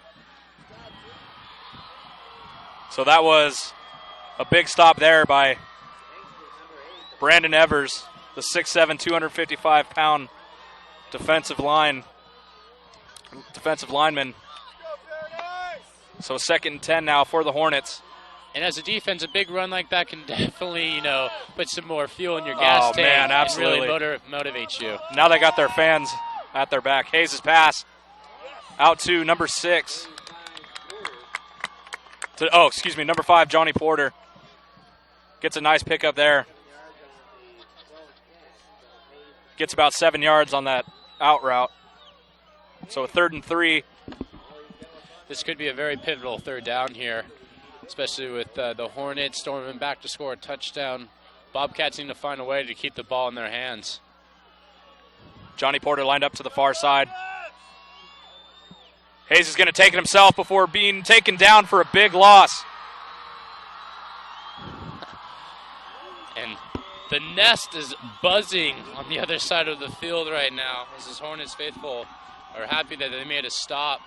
And it's going to force a 4th down for the Bobcats. That was number 36, Alex Taladino, the 6'2", 190-pound sophomore, getting down and dirty, bringing Hayes down for a loss. So a 4th and 9 for the Bobcats. They're going to kick this one away. Well, it's a big defensive play there for the Hornets, and the Bobcats are going to need a big defensive retort as they punt it away here in this upcoming series. And the last thing they're going to want to do is kick this ball to Travis Hall right now, because he has just been on fire catching these balls as of late. That ball takes a favorable bounce for the Bobcats, and they'll start it at about the 24.5-yard line. So just like that, the momentum switches. All it takes is one big run by Brad Woods to get them going. Fans are into it. Defense is jacked up. You saw them pumping the crowd up. And we have ourselves a ball game. Absolutely, Matt. Absolutely. And yeah, and this Bobcats defense, which looks a little shaken after the last two series, is going to need to come up big here with a stop. Barr and Engley Holman, the wideouts. Quick handoff up the middle. There, stuffed is Brad Woods. And nothing going on that play. So a 2nd and 10.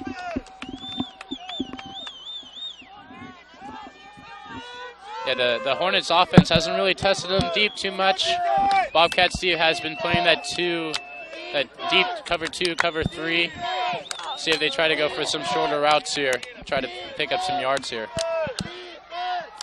And still no sign of Oraves. Brad Woods looks to have taken back his starting role. Nick Thomasine in at fullback, taking the handoff there up the middle for a couple. 4 being taken down by a bunch of Bobcats. So a 3rd and about 7.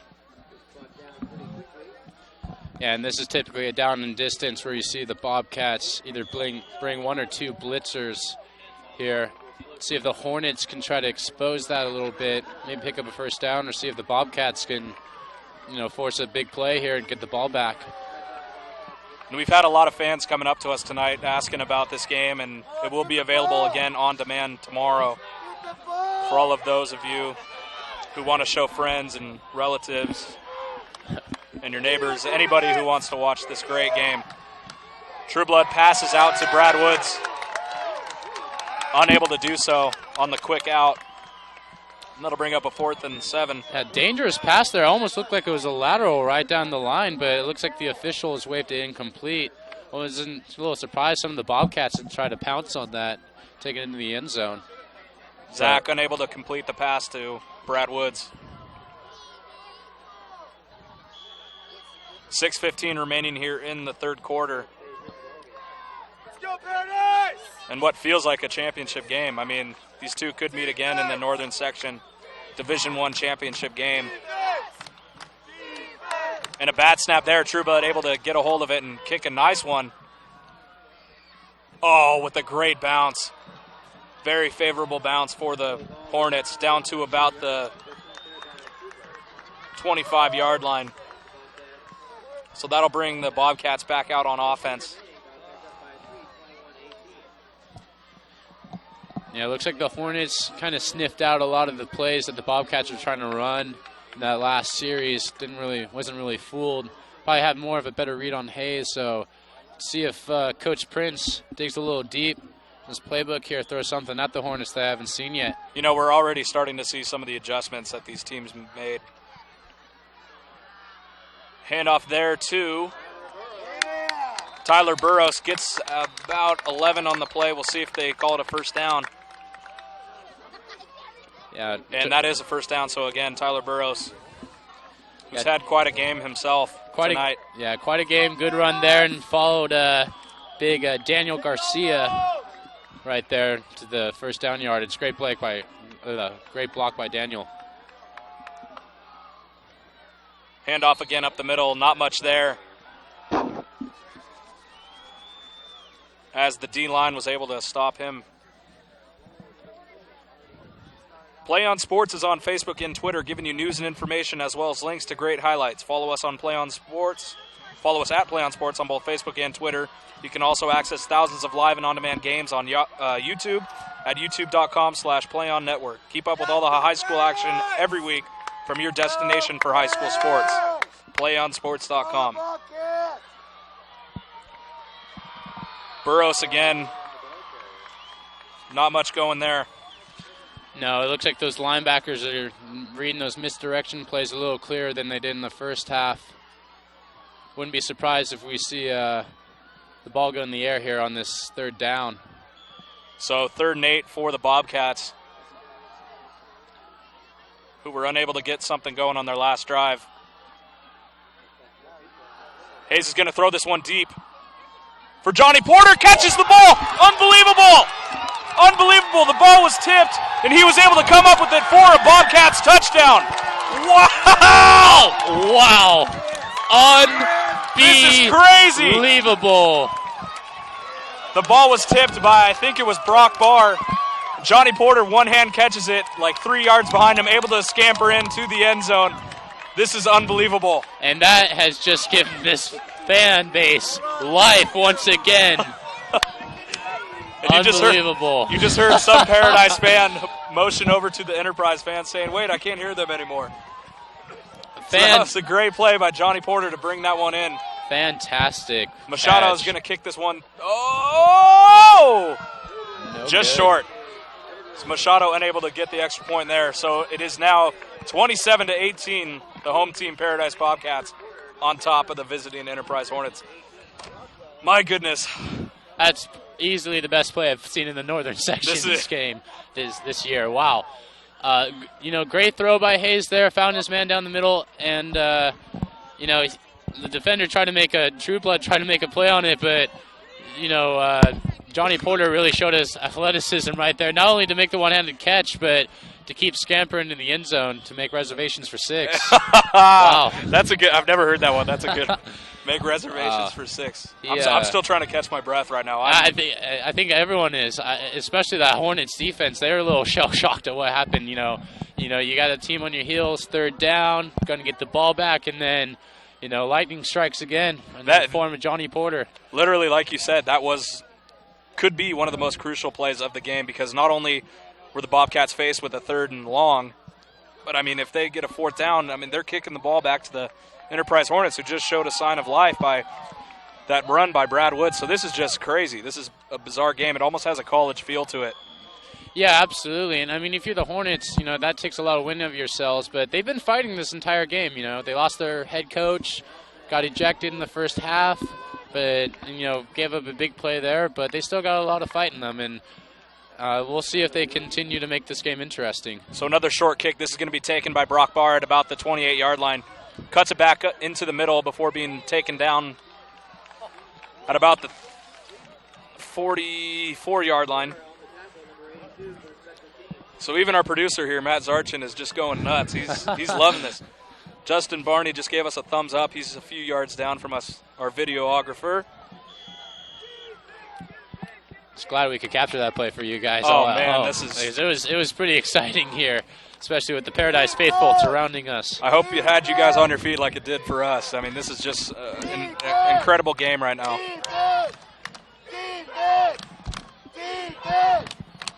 Exactly, in a rivalry game like this, both teams and both players, fans are going to lay it all on the line. I'm pretty sure this is the game of the week. If not, it should be. True Blood back to pass. And that pass intended for Travis Hall, just out of the reach.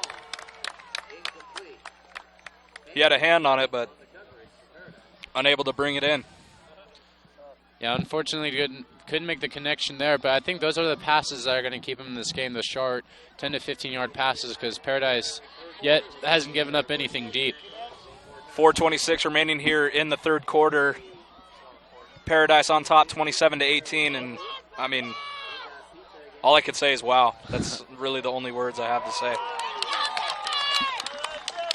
Brad Woods taken down there by Zeph King. We've called his name a couple times. He actually is having a pretty nice ball game, anchoring this Bobcat defense. So a 3rd and long for the Hornets, and see if they have some magic up their sleeve.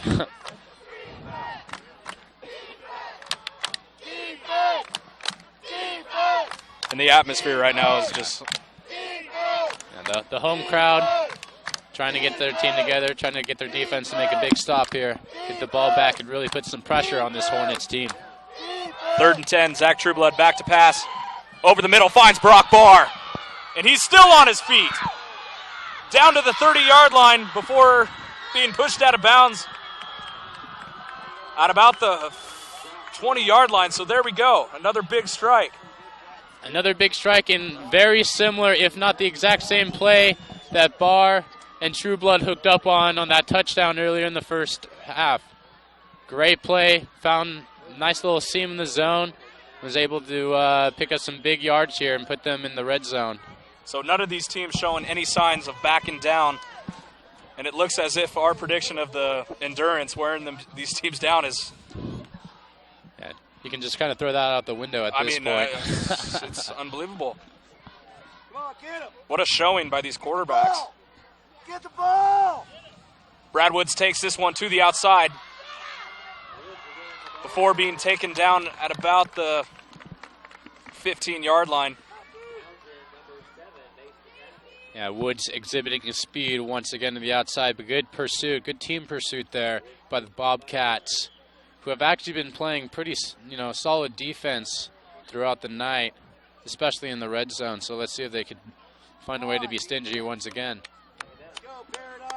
So that was the second big play for Brock Barr Get your ball. after scoring late in the Get first the half. ball. Brad Woods again with the carry. And a flag comes in late. So we'll see what's going on here.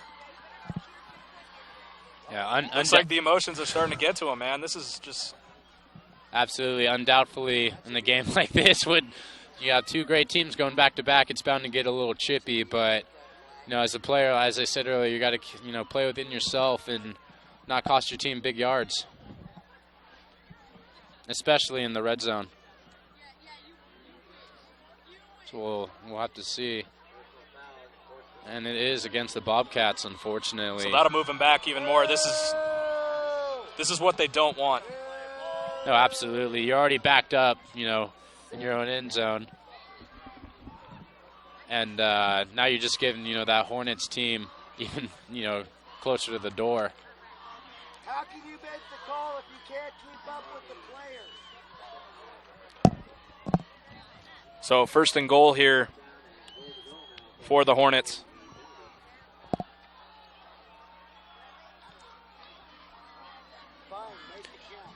Brock Barr lined up to the near side. Yeah, I wouldn't be surprised if he goes to Travis Hall at the bottom of your screen right here. Thomason and Woods in the backfield. Trueblood's going to pass. Drops back for a touchdown, Enterprise. Unbelievable. Taylor Angley-Holman was wide open and able to catch that for the score. The Hornets certainly not going gentle into that good night right now. So this is just a back and forth battle between these two teams. No team showing signs of stopping either. I mean, this is just crazy. Yeah, absolutely a fun one to watch here. It looks like that Bobcat defense got sucked up in the play action, and Trueblood was able to make an easy throw to his man on the outside. Thomason and Woods faking out the linebackers with that play action, as he said. Even the cornerbacks were fooled on that. Angley-Holman was just wide open in the corner of the end zone. Or he was in the close corner, but. So unbelievable. Yeah. 25 to 27. Good Yeah. thing they went for that 2-point conversion and got it, because, Yeah. I mean, these Yeah, teams are within absolutely. two. A field goal could potentially win the game for either of these teams. Yeah, absolutely. Obviously going for two there favored them. Made this still a one-score game with a field goal in. I don't think these teams are done scoring points yet. No And way. With about 2 minutes left, we still have a whole other quarter of football this is to just go here. Unbelievable. It's going to be quite the barn burner going on up in the foothills. Even these refs are probably going, holy moly.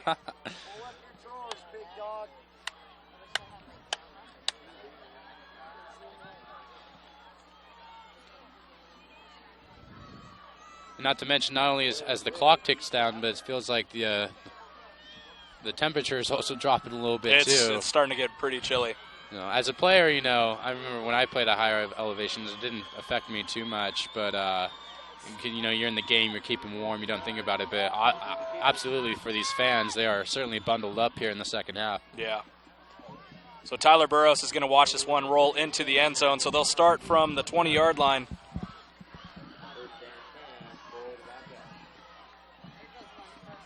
Nice kick there by Nathan Bachend. Sorry, I don't have the correct pronunciation on that name. So let's see if they can answer right back or come up with a big stop. Yeah, and at this point in the game, I would keep double coverage on Johnny Porter because he's obviously the man of the hour right now. And if you're in the Hornets defense, you don't want to see him making more miraculous plays like he did on that last series. So I wouldn't be surprised if he is double covered for the rest of the game. Tyler Burrows with the handoff runs directly into the defensive line, the big defensive line of the Hornets. Time winding down on the clock, 1:30 left here in the third quarter. Hayes takes it himself, finds a nice hole, cuts it inside before being taken down at about the 35-yard line. Yeah, and he had a pretty nice hole to run through right there with the guard and tackle cutting down, opening up the lane, and there's that vision of Hayes again, picking up the first down. And that's he's definitely pretty close to over the century mark rushing tonight. Dixon, the ball carrier, steps over the D-line, able to get a few. So nice job there. I literally saw him climb over. He was jumping over not jumping, but walking over these. Yeah, he'll climb, claw, beg, borrow, and steal for any yards. He's a great athlete and actually a great kid to talk to and a good heart. So he's definitely going to try to carry his team however way he can in this close ball game. There you see the big boys down there on the D-line for the Hornets, Brandon Evers and Casey Gunter. Both two guys that are just great outside defensive linemen. Big run there, and he's going to go all the way. So Bobcats touchdown. How about that? They just answer right back. And guess who, folks? Johnny Porter. His third score of the night. The Bobcats just showing no signs of stopping. 33-25 here, late in the third quarter. Another beautiful play designed there by the Bobcats. Got Porter in stride, and Hayes was able just to pitch it to him, and once he kicked it into that fifth gear, he was gone. So number 5 is becoming a plague for that Hornets defense, and I'm sure he'll give them nightmares at the end of this game. You just heard some of the fans chanting, Johnny, Johnny. So they're going to go for 2. Hayes, back to pass. Has 34 wide open. They convert the 2 points.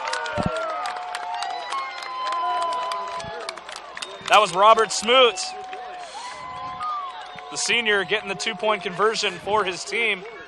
And it's now 35-25, Paradise on top. Johnny Porter just displaying not only his receiving abilities, but just his flat-out speed with the pitch. It's incredible.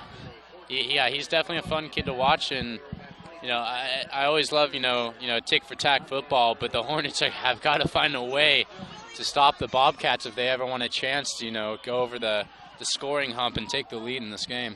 Yeah, I mean, if it's going to be back and forth, they better come up with a few more stops. Let's make it not so back and forth. Let's see if their offense can keep pace on this series. They've looked a lot more efficient in this half, I would say, than definitely. In the first half. So both offenses seem to be firing on all cylinders. Really what it comes down to is what defense is going to, show their dominance. And defense is going to win this game, no doubt about it. Yeah, and it's going to come down to that play. It's going to be, that defensive guy, making that stop or making that big interception. Whether it be on a 3rd down or a 4th down, I mean, something's going to have to. Right. Both teams had 1 turnover, earlier in the first half. Let's see if turnovers play in the second half as well. A quick kick there to Roman Dugo. Oh, and that's going to cost the Bobcats a few more yards there. A little late hit. And the home faithful do not agree with that call. Roman Dugo coming up with that, what appeared to be an onside kick, but it was like a squib kind of. Yeah, a little bit of a squib kick there, but unnecessary hit at the end of the play. He was down. He was clearly on top of it. There was no need for that kind of late hit. And exactly in the games like this, you know, you got your opponent 10 points down. They still have decent field position, but now you're going to, you know, give them 15 yards and put them on the right side of the 50. So, not a very smart play there by the young man.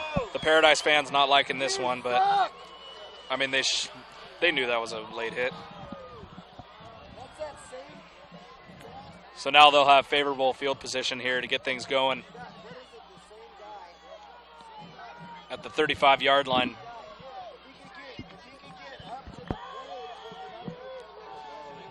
.23 seconds remaining here in the third quarter.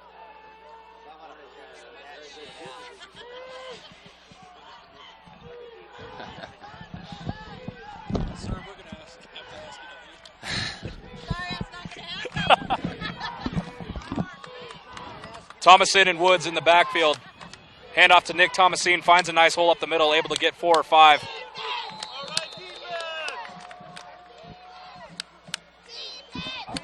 Yeah, it'll be interesting to see if the Hornets try to exploit a little more of that zone coverage by the Bobcats, especially with Ahern and Holman. So that'll do it for the third quarter. And what was the most amazing third quarter of football I have ever personally seen, been a part of, even professional games. I mean, this is just kind of makes you hold your breath a little bit for that fourth quarter to see how this game turns out. But very, you know, an offensive explosion here in the third quarter. We saw at least 3 or 4 plays that were Sports Center worthy. Yeah, don't be afraid out there, y'all. You know, in the internetverse, to send that into the Sports Center, especially that Johnny Hayes catch. Yeah, the one-handed catch after being. Hey, that's what. Excuse me, Johnny Porter. That's Johnny Porter catch right there, one-handed. That's what the end tip drills are for. Absolutely. Just plenty and a lot of the great action you'll see here on PlayOn Sports throughout the season. It's nice and cold here.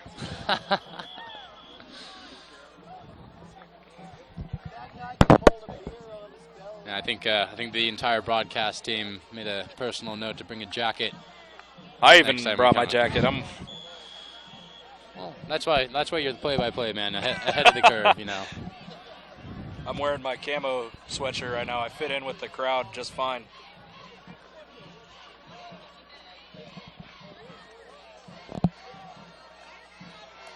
Thank you, Matt. It's been an interesting second down here. They're in pretty good field position. Try to, like as I was previously saying, try to find a weakness in that zone. And of course, folks, none of this is possible without the help of our crew here. Matt Zarchin, our producer. And I'm getting a look from Justin Barney, just 10 yards away from us, our cameraman, bringing you guys all the great action here.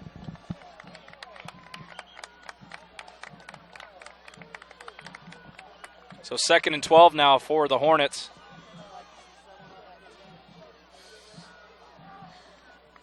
Engley Holman and Justin Abney switching sides.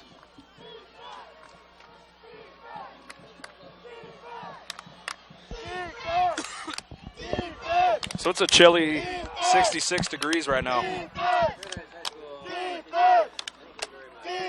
looks like the Hornets going to put Travis Hall.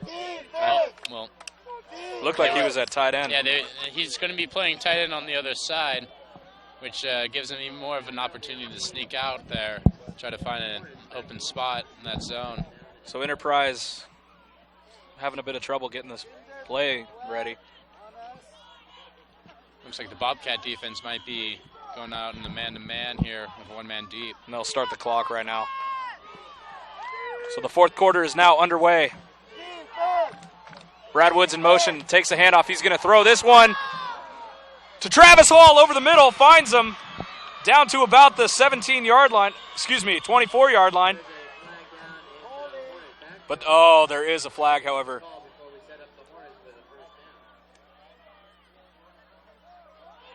Oh, and it looks like it's going to be some sort of personal foul penalty on the Bobcats. And Coach Coach Prince wants an explanation for that one. But as we mentioned before the play, good vision by Trueblood to find Hall as his tight end, running the crossing route from the backside, give his team some first down yardage here. They brought Brad Woods in motion. Woods took the handoff and dropped back and completed that pass over the middle to Trav Hall. And it certainly helps that the Bobcats get a flag here. Oh, man. Yeah. And you hear this Paradise crowd going nuts.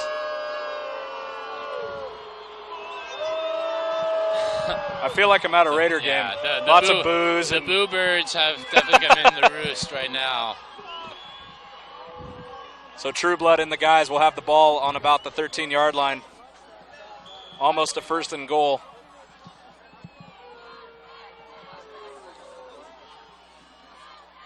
Taylor Angley in motion. Handoff there, brought down almost immediately for a loss is Brad Woods. Stopped there by number 31, Gavin Murray, as well as one more. I didn't see the number on him. That was also Jonathan Dixon getting his nose a little dirty on that play, too, with a big stop. Jonathan Dixon, also one of the D linemen. Or is he a linebacker? He's actually a defensive lineman, actually. So, and also, as we've been mentioning, tailback. So he, amongst a slew of players on both sides of the ball, have been, working double duty.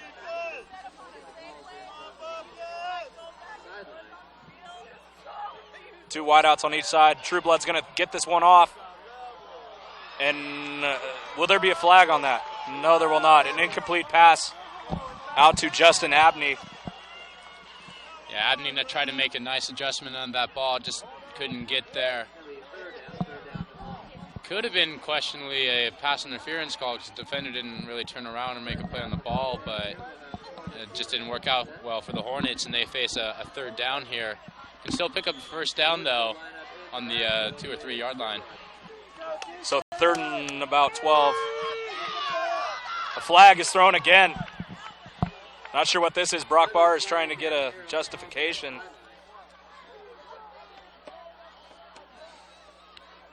Both teams losing a little bit of their composure here in this fourth quarter.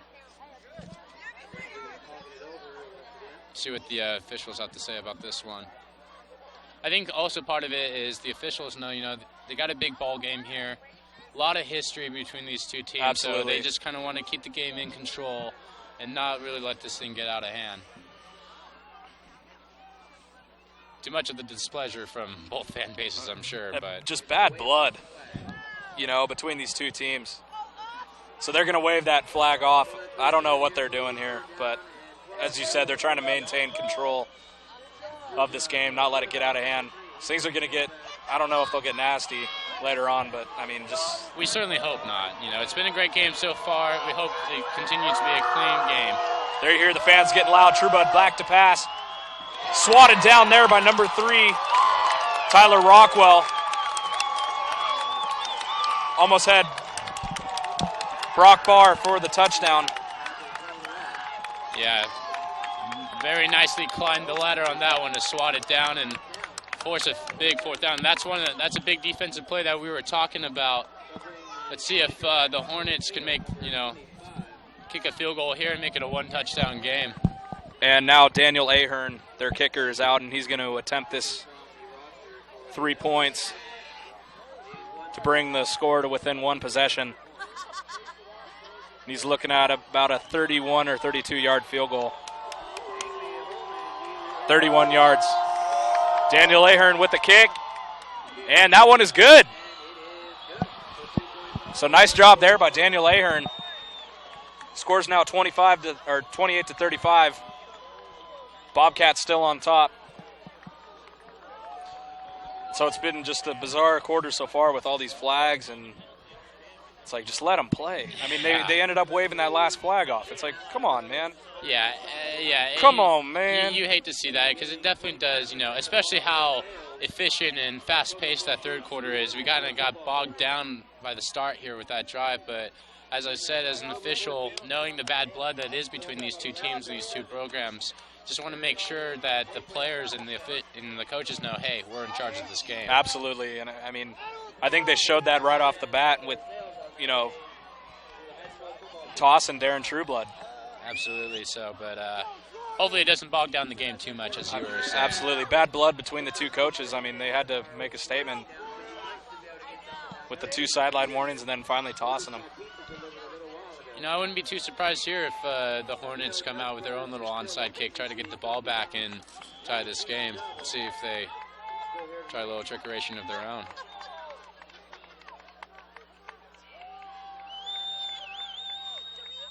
And he's going to kick this one deep, and that'll hit the 20-yard marker out of bounds.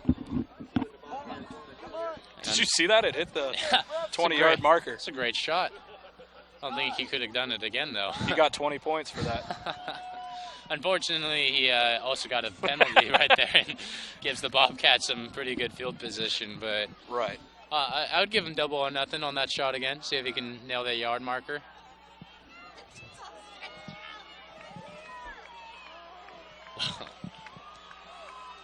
So 1st and 10 from the 35. Hayes and company back at it. Handoff there to Tyler Burrows. Getting maybe half a yard. Not sure if he got anything there. Well, if you're the Hornets, there's really one man you need to worry about right now, and that's Porter. I mean, he scored their last 3 touchdowns, 4 touchdowns in this game. You got to find a way to, either, spy him, not let him have the ball in open space, because he's just going to burn you again. Make someone else score that touchdown. And folks, just a reminder, at the conclusion of the game, we'll go over the action that we saw tonight, as well as be getting an interview with our player of the game. So be sure to stay tuned for that. We'll take a quick break after the conclusion of this game. Stay tuned. We're going to go down, get our player, bring him back up here, have a quick interview with them, and then just go over the game and close it out. Yeah, well, it's surely shaping up to be one that they'll be talking about, that both these programs will be talking about for quite some time. And, because of the controversial call a couple years ago, this is the first time they've been meeting.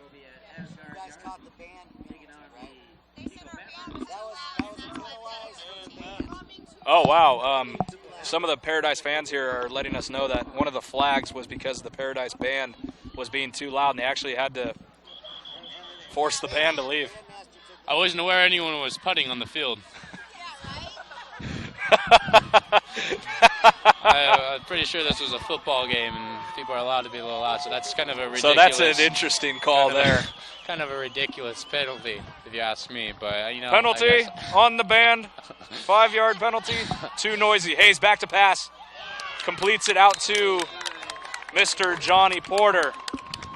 So that pass good for about 6 or 7 yards there with 9:57 remaining here in the 4th quarter.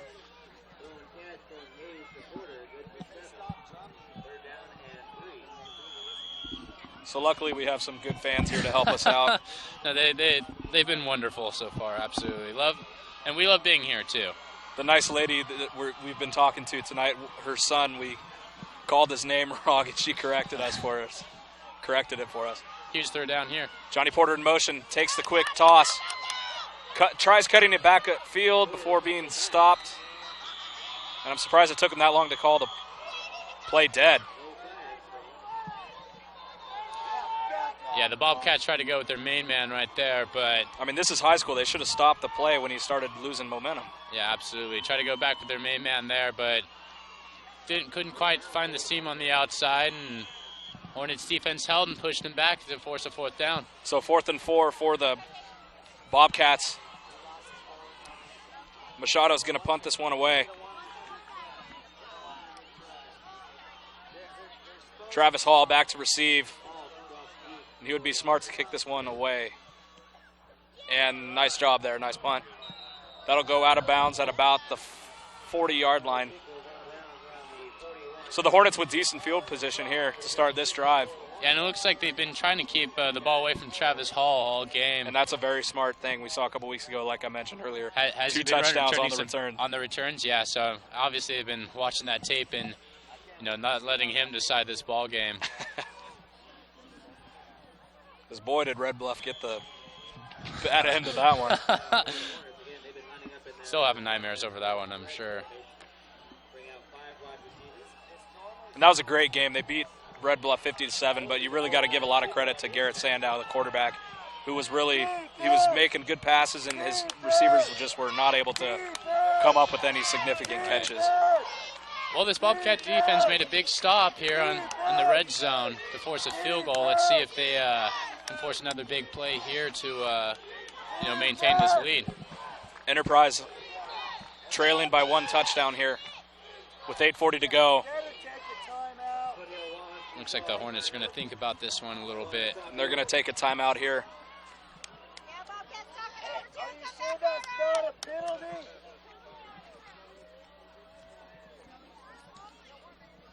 I'm cold. It's nice. It's fall.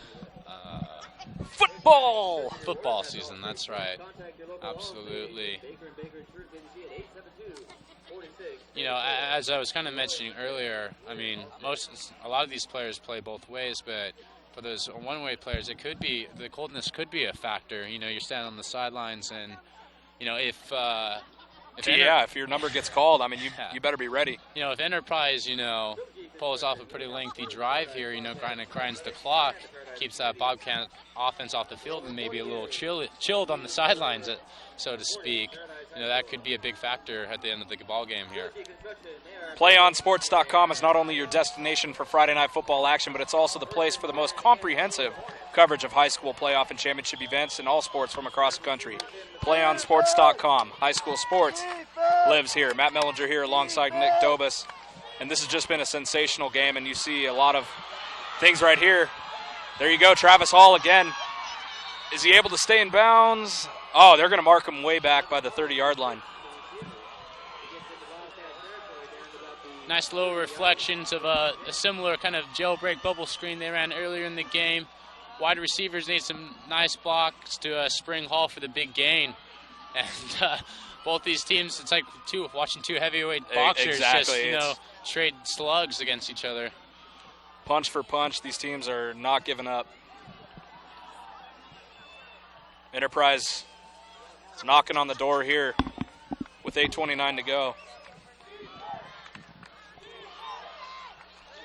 Yeah, they've really kind of exposed this Bobcat defense on the soft spots of their zone on the outside and interior, so they continue to do that. Brad Woods in motion. Trueblood's going to take it himself, finds a decent-sized hole up the middle, gets about 6 yards on the play. Takes it to about the 26-yard line, bringing up a 2nd and 4. Yeah, and this is the time right now for that Bobcat defensive line, which has been playing fairly well most of the game, to come up and force some pressure, try to make Trueblood to throw another bad throw, possibly another interception. Trueblood, the only man in the backfield, by himself. Come on, get the ball! Woods in motion. Trueblood's going to pass. Gets it off to Travis Hall before shaking a couple defenders all the way down to about the 3-yard line. He made 2 guys miss there. Yeah, absolutely. Threw a nice little dart to his man on the outside. Hall was able to split the tackles and put himself and his team in the red zone here. And the Hornets are knocking on the door looking to tie this ball game. 1st and goal from about the 4-yard line. There you see the big guy, Nick Thomasine, number 44, in at fullback. He'll be the lead blocker here for Brad Woods. And we'll see where they... Ooh. Oh, he's going to be just short. Just short. So 2nd and inches. And they'll just... And they're going to try to hurry up on the ball right here. Handoff again to Brad Woods, and he's in for the score. Touchdown Enterprise. 7:17 remaining. We are going to have a tied ball game here. Pending this Ahern PAT. Pending this extra PAT right here.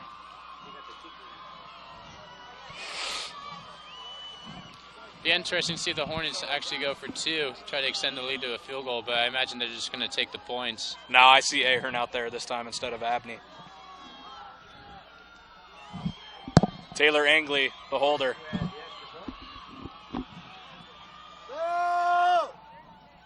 And that one's knocked through. So, wow. Oh, man. And we are. This game's tied, folks.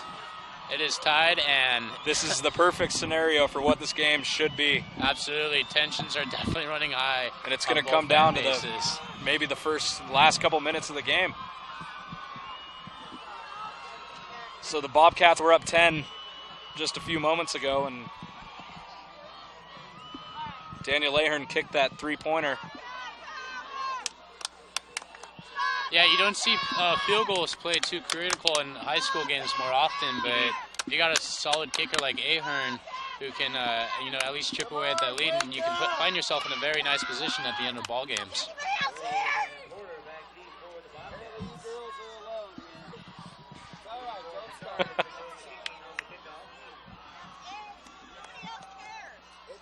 So Tyler Burrows and Johnny Porter back to return this kick. Like I said last time, we'll see if they do a. Yeah, they've done a little like high pooch kick and squibbers and stuff. So let's see if they can want to get the ball back here. So a squib kick down at about the 20-yard line. He's just going to fall on top of that one.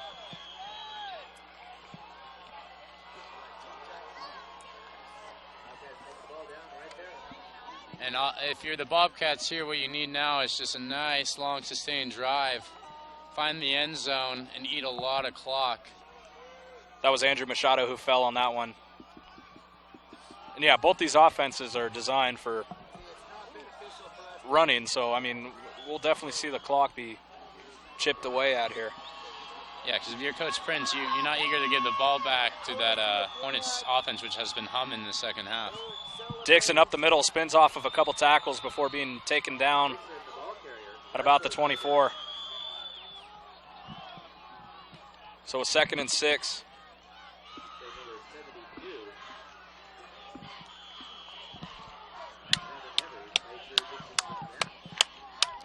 .6:52 remaining here in the fourth quarter.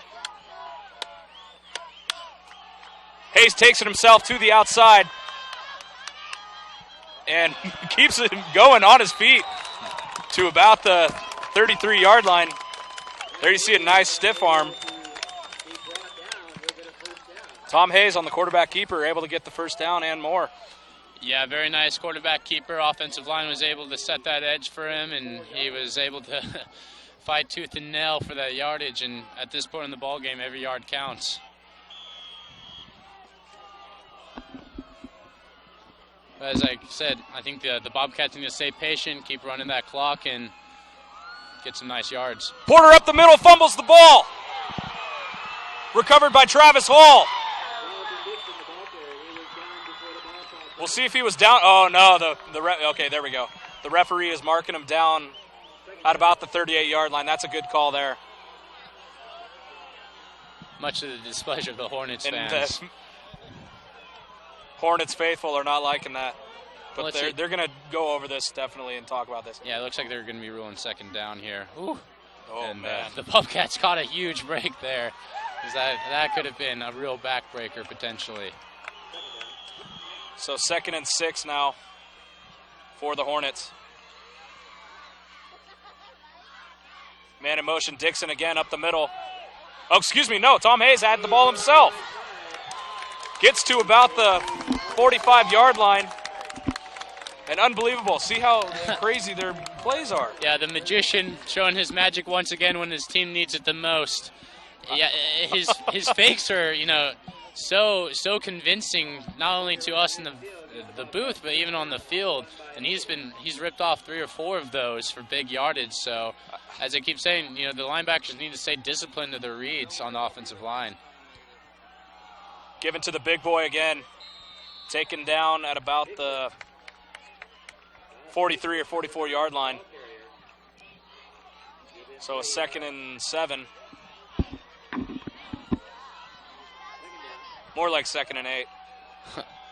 Can't imagine how loud this crowd's going to be if Hayes or any of the Bobcats find the end zone on this next drive. They are certainly anxious up here. There you see Cameron Williams running in to be part of this O-line on this play. So 2nd and 8. 5:12 remaining here in the fourth quarter. Hayes back to pass. Looks for Johnny Porter. And just out of his reach.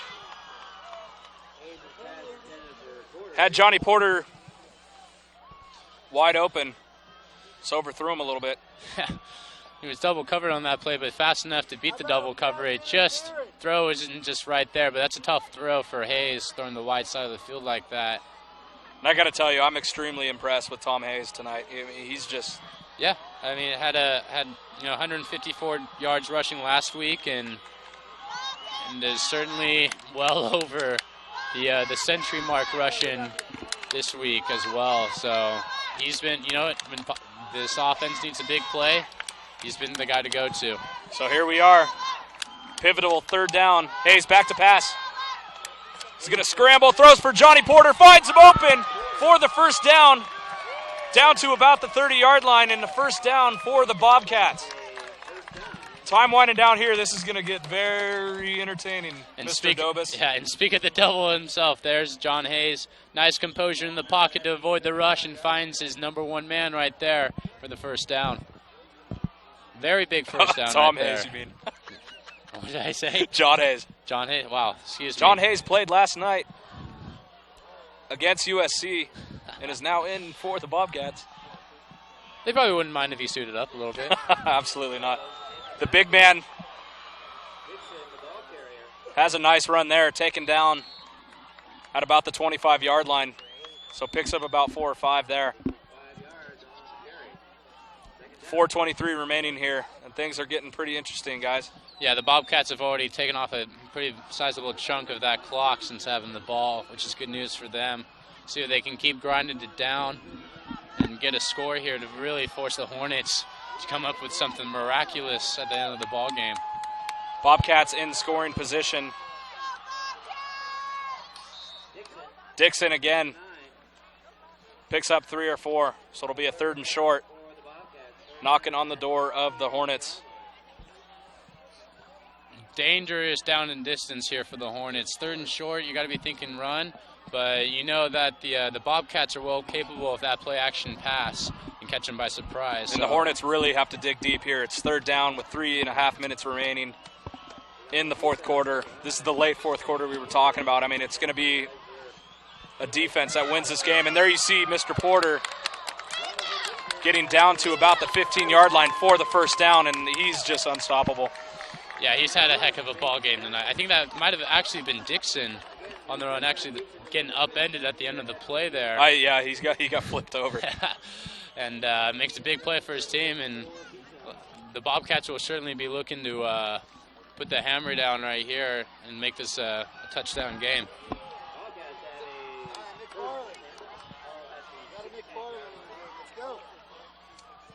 So 1st and 10 from about the 15 or 16-yard line. Tom Hayes takes it himself to the outside, cuts back into the middle, and gets taken down at about the 10-yard line. Picks up about 5 or 6 yards there, so they're really knocking on the door here late. Yeah, but that Hornets defense is going to look to be pretty stingy here. And as I said, we've seen this offense operate with a lot of field position, but now that they're in a compact space, let's see how they can manage that. They've done pretty well throwing into the flats and the corners. See if they can hook up here. So 2nd and 5 now for the Bobcats, knocking on the door. Up the middle again to Dixon. He's still on his feet. Gets taken down at about the 5-yard line, so close to the first down, and it is a first down. Yeah. 1st and goal for the Bobcats. Last week that would have been a touchdown for Dixon, but great gang tackling there by the Hornets, but it's still now 1st and goal here on the 5-yard line, and Hornets have to dig real deep here in order to keep the Bobcats out of the end zone. 2:12 to go here in the 4th quarter. 1st and goal for the Bobcats.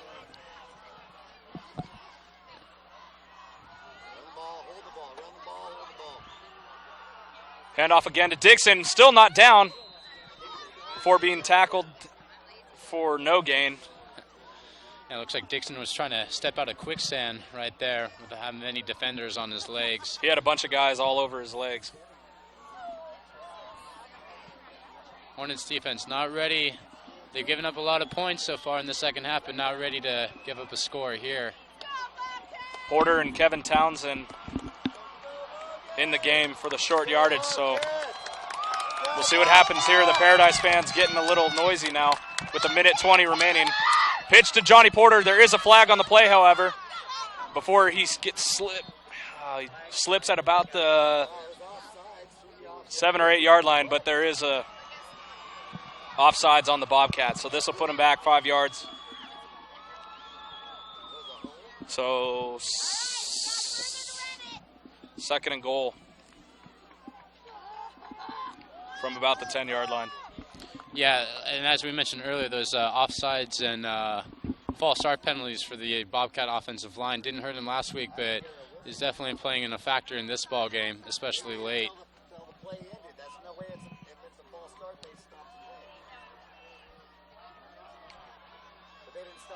So that'll put him back to about the 10-yard line. So second and goal with a minute 15 remaining here. We hope you folks are on your feet like we are right now. This is just absolutely incredible. Definitely one for the ages here in the northern section. Tie ball game with about a minute left. You can't ask for anything else. And the clock is going. A minute left now.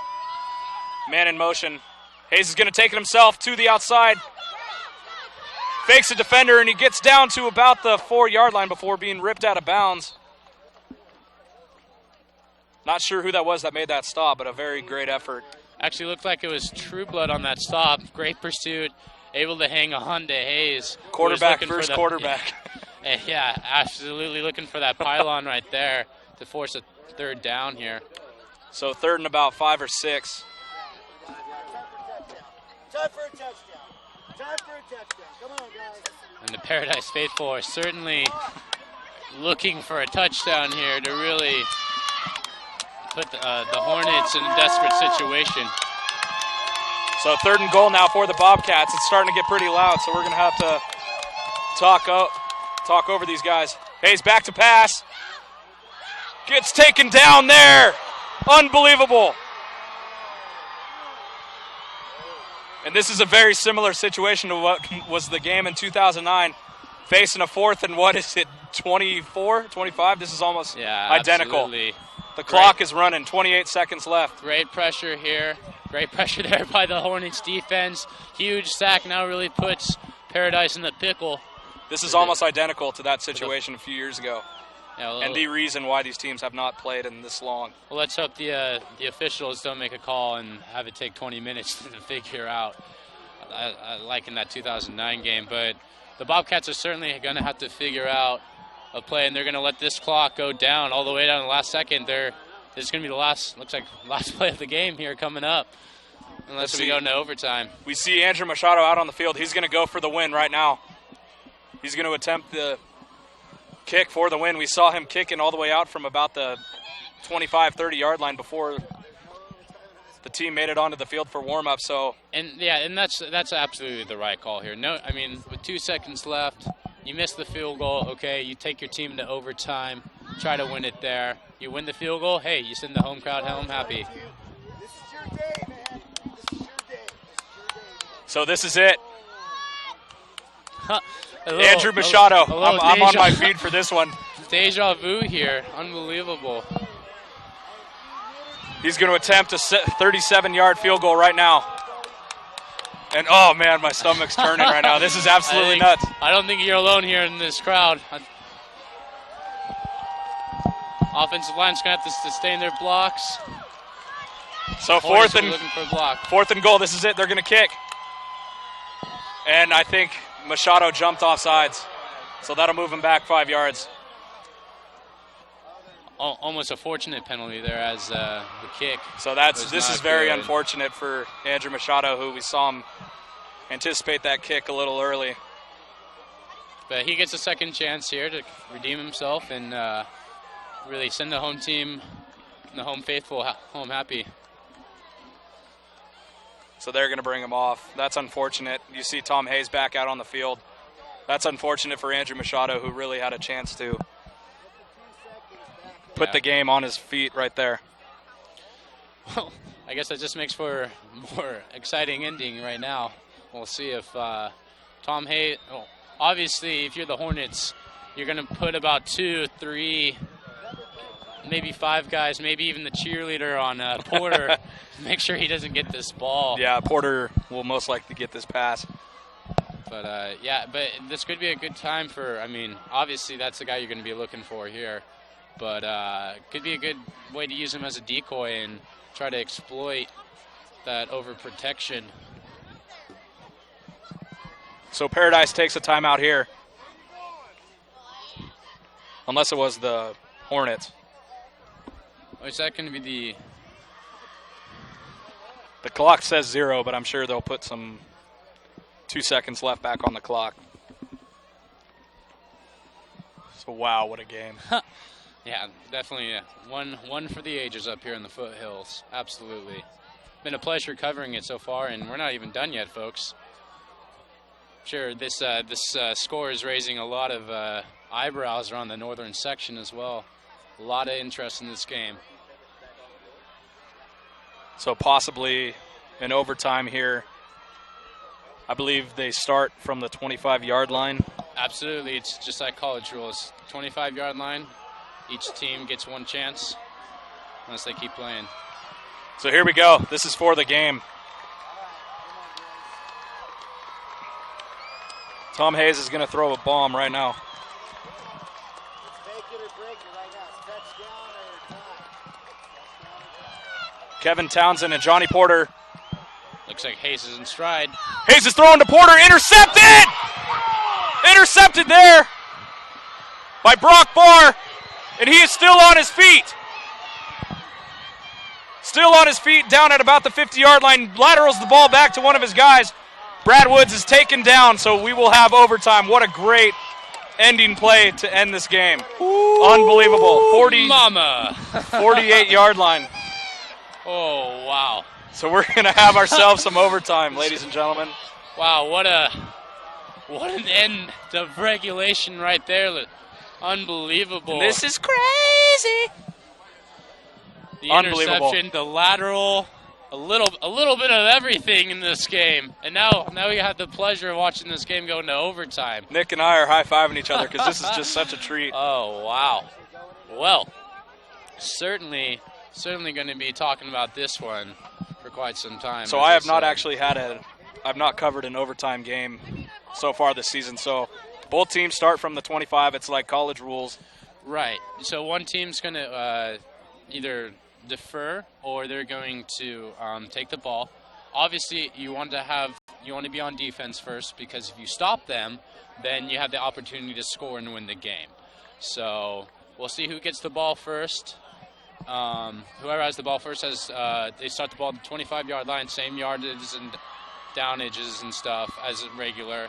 No time on the clock though, and I think each team does get one timeout each in this overtime period. So we are definitely in the mix of a legendary game here. And I think I lucked out being on this broadcast team for the first time. So this is certainly a treat. Certainly fun having you out here for this game. It's been a crazy one to say the least. There you see the captains for the Bobcats. Starting from the right side, Johnny Dixon, Johnny Porter, quarterback Tom Hayes, and defensive captain Izzy Welch. And there you have True Blood, Brad Woods,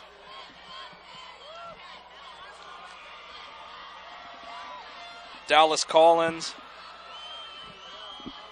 and Casey Gunter, the captains for the Enterprise Hornets. Yeah, you know what, Matt? As I said earlier, both these teams entered this game ranked number 1 and 2 in the media polls, and I don't think anyone, the losers and winners are just probably going to switch spots. That's if anything, because I mean, if Paradise ends up to win, they're obviously going to stay number 1, but you can't really take away from Enterprise dropping any lower than 2. And certainly not, and you know, Foothills right there on their heels. Did you see the poll this week?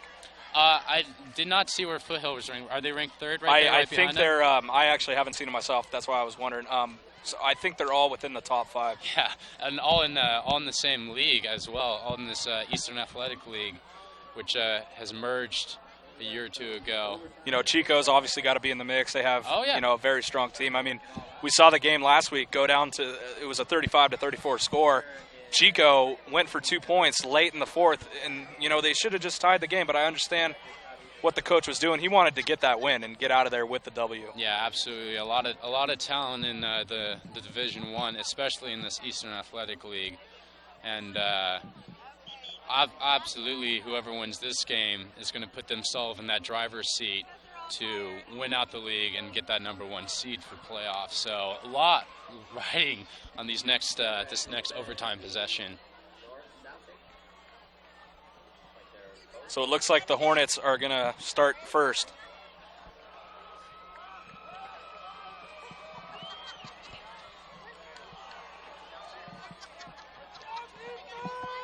And, I mean, obviously, mistakes are big, and you want to limit them in any football game. But in overtime, a turnover, a fumble, a drop pass can mean, obviously, The end. in a ball game. Yeah. I mean, and I think we were talking about fatigue earlier in the game, and this is, oh, man. and yeah, I mean, both these teams are amped, you know, but this could be a time where we do see a little bit of fatigue and mental lapses by both teams. But as you said, between the bad blood between these two teams, I'm sure they're both going to be running on some high octane here. I mean, honestly, does it get any better than this? No, I don't think so. I mean, if this were the championship game, then obviously this is, oh, man. Two championship performances by both these teams tonight, absolutely. Oh, excuse me, so the Hornets deferred, and Enterprise will, or excuse me, the Bobcats will be starting out with the ball here. And they are starting from the 10-yard line, and here you see all the fans starting to gather in this end of the field. So here we go. We have overtime. Hayes is going to take it himself to the outside. Him alone with Brad Woods, and he's in. Is he in? It looks like they might mark him just short. Just short. I thought he was in. Yeah. That would have been incredible. He got that pylon and stuff, but he might have stepped just out of bounds right before hitting that pylon. So, yeah, the Hornets live to see another play here. Oh, man. But so wow. Almost coming out and hitting the Hornets right in the mouth with Hayes. First play of the overtime, Tom Hayes calls his own number, takes it to the outside before being stopped by Brad Woods on the 1-yard line. So this is nuts.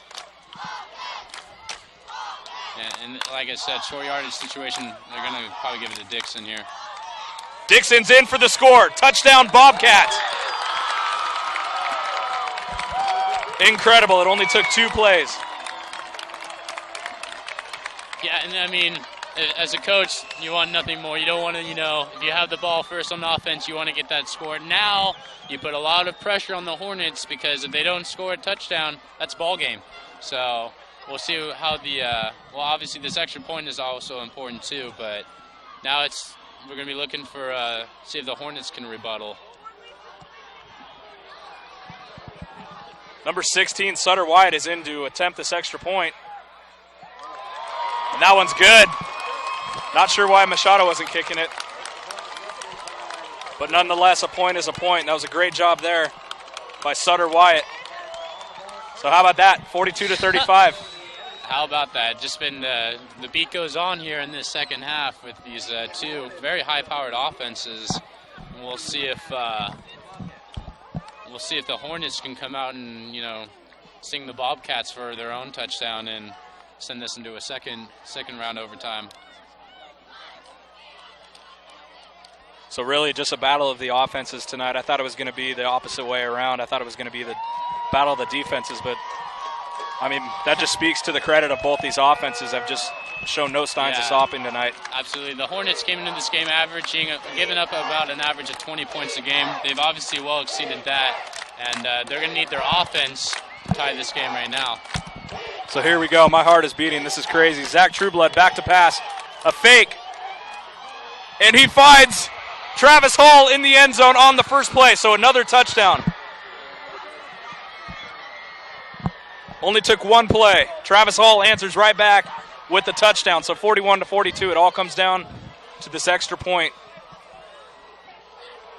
Unless they're going to go for the win here. It looks like Might be a bold but very brave Wow, strategy. Yeah, they're going to call they're gonna timeout. talk it over. It's always some philosophy. If you're on the road, go for the win. If you're at home, keep the overtime going. And that might be what the coaching staff for the Hornets might be thinking right now. And once again, we mentioned that Coach Trueblood was ejected from the game earlier, and his strategy or lack of it in this overtime might play in big here. Yeah, absolutely. I mean, so far it appears as if they're going to try for 2 points. Not sure if that's why they called timeout to get Daniel Ahern out there, but I'm cold. I'm shaking with excitement. This is unlike any game I've ever seen, been a part of. Yeah, absolutely. Easily the best game, one of the best games, if not the best game we've covered in the Northern section on PlayOn Sports. Absolutely. And this area is a new frontier for PlayOn Sports, and this is just amazing of what a season it's been so far. I think PlayOn Sports did a great job of picking this area. To watch the football up here is just phenomenal.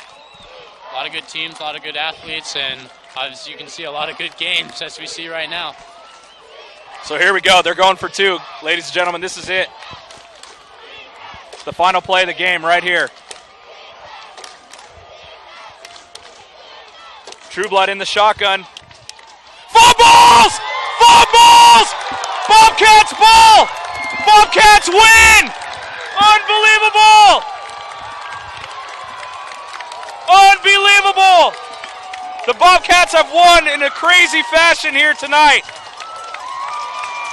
Listen to this crowd. And after 3 years of losing that game in 2009 on this very field, the Bobcats atone themselves and come up with a huge, thrilling victory here in overtime. Unbelievable, ladies and gentlemen. This has been one of the best games. Like we just I'm in shock. I can't even find words. I'm just repeating myself at this point. A heartbreaking loss, too, for Enterprise. You hate to see the game. Great game come down to a mistake like that. Poor quarterback to center snap, and that's all she wrote for this game. And wow. And a great effort by both teams, and just such a dynamic duo of teams fighting as hard as they can for 4 quarters and more. It's just unbelievable. Oh, I'm sure these teams will find a way to play each other in the playoffs coming up. And I look forward to that game, and that's going to be a fun game to call. So unbelievable. All right, let's go over. It's our pregame or post-game show now. I'm still in shock. So Johnny Porter, definitely the player of the game. We'll work on getting an interview with him in just a few moments. Both teams doing their talk. We're going to take a break for just a few moments. Stay tuned with us, and we'll be right back. We can get a player up here. Oh, that's good stuff. All right, perfect. Prepare a Wiley Ballard graphic. Do you want me to start the stream? Start the stream. Camera 3. Beautiful. We're coming in on 1. For more information on how your school can join the PlayOn School broadcast program, go to playonsports.com/SBP.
ladies and gentlemen, to PlayOnSports.com. I'm here with our player of the game, Johnny Hayes, who is Johnny Porter. Excuse me. It's okay.